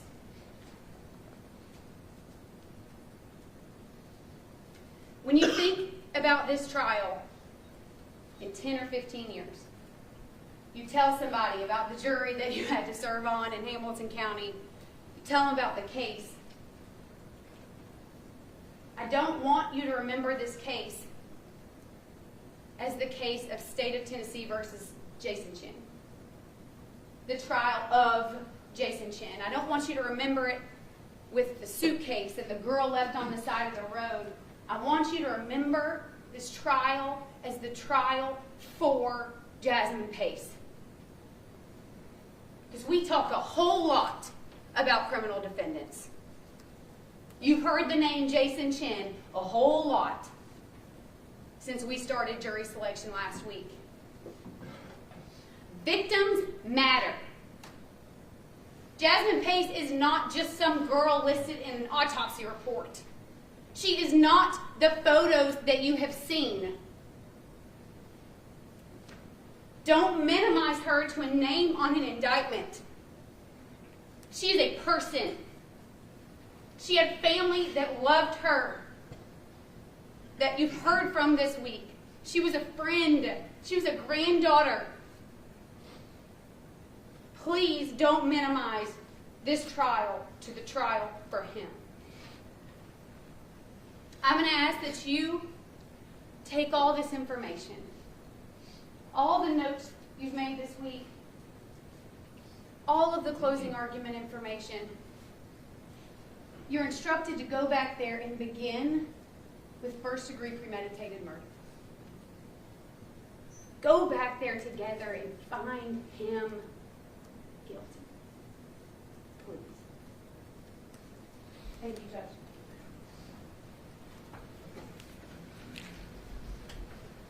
Ladies and gentlemen, come to the part of the trial where we'll select our 4 alternates at this point. You may be disappointed, you may be relieved, but if you are an alternate, you're not off the hook yet. You'll be kept separate from the other jurors in case something happens to the 12 that go back. We're not sure how long the deliberations will take, but you will still remain part of an essential part of making sure that this trial continues until the final verdicts are in.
first alternate will be Otis Anderson, juror number 2.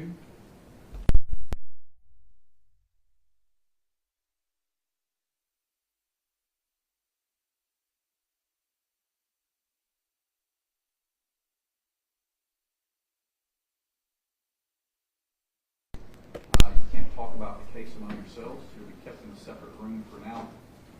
And we'll let you know if you're needed. At this point, you need to go to excuse you. Get your belongings from the jury room. The deputies will take you to another room where you can kept.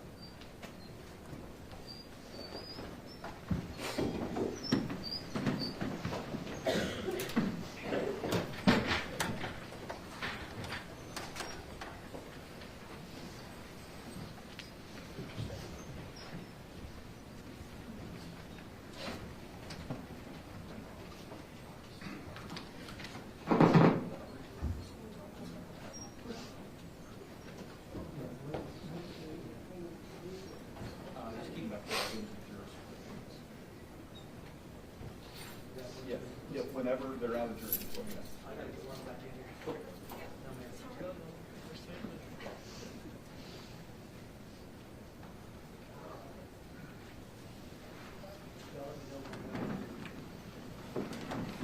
Let me know when they're while we're waiting, jurors, you are the final 12 that will be deciding this case at this point. 4 things I'll tell you. If you have any questions when you get back there about the facts, you are the judges of the facts. If you have any questions about the law, they're probably in these jury instructions. So reread the jury instructions if you can find an answer. If you still have a question, just write it down, knock on the door, and get it and talk about it and try to see if we can get an answer for you. And the final thing is that the deputies will show you where the light switch is, turn the light on if and when you reach a verdict.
Members of the jury, you should enter upon the consideration of this case with due regard to the seriousness of the questions submitted to you for your determination, and you should strive to free your mind of all bias one way or the other. You can have no prejudice or sympathy or allow anything but the law and the evidence to have any influence upon your verdict. You must render your verdict with absolute fairness and impartiality. Look to all the facts and circumstances and the proof before you. Make and report to the court such verdict as you think truth and justice require. You may now retire to the jury room for your deliberations.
has a verdict.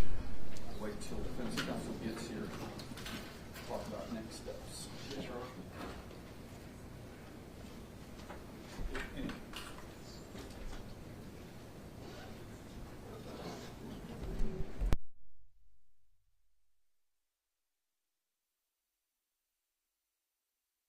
Instruction for the sentencing phase. Yes, Your Honor.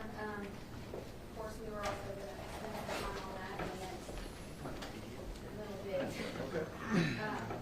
So we can look at it, but I looked at it last night.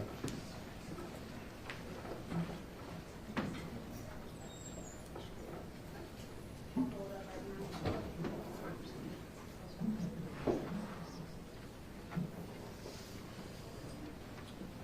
I'll wait till Mr. Weiss gets here, but I think his parents may testify if there is a sentencing hearing. If that's the case, I'd need to get into work for them, so I'd like to do. We may be coming back tomorrow. Your Honor, would you like for me to move the exhibit so that there's not a pile in front of the witness box?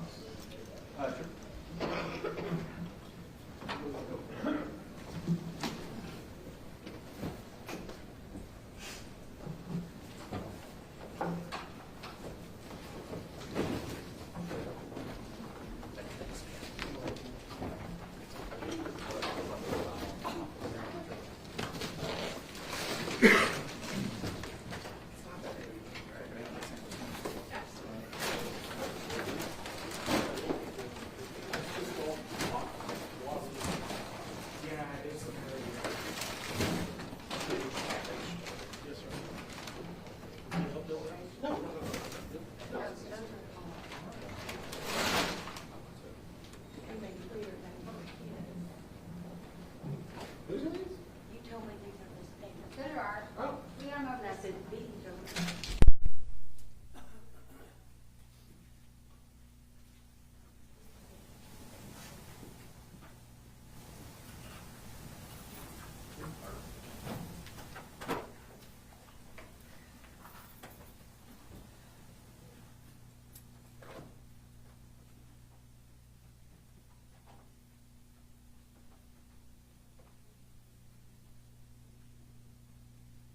chairperson of this jury. Yes, sir.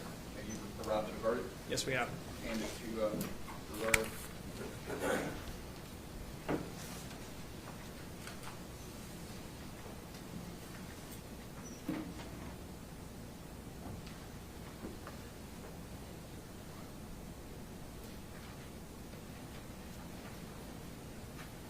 With your 15, if you could stand and read the verdict.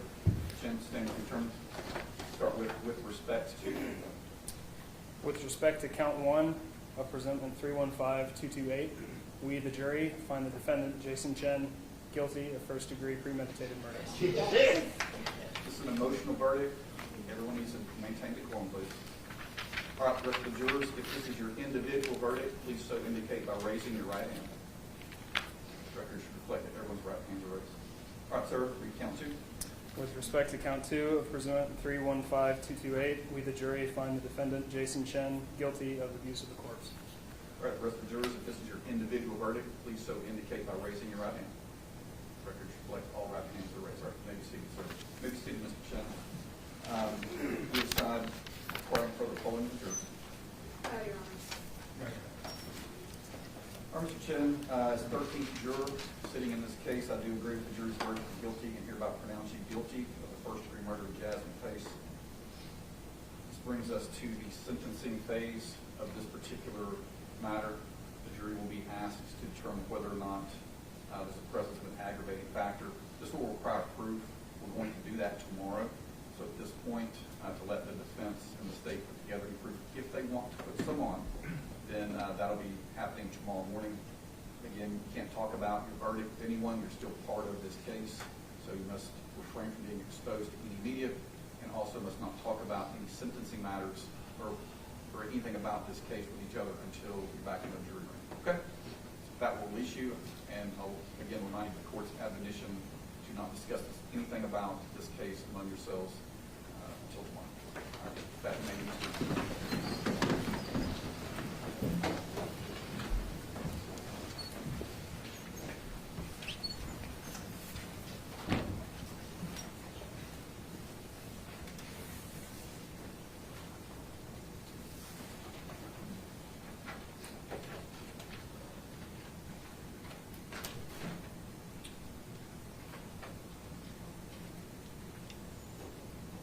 Please be seated. The last day will resume tomorrow at 9 a.m. There's a regular docket. Might be better for parties to be ready to proceed at 9, but how big's the docket tomorrow? That's it? All right, let's try for 9:30. Unless you need more time tomorrow morning, we can start later in the morning if you wish. Mr. Weiss, if you need any witnesses you need to get together, same with the state. Do you prefer 9:30 or 10? Yes, sir, 10 o'clock. Okay. Court will be in recess till 9 tomorrow. This trial will be in recess till 10 tomorrow. Thank you. Chen, make the point.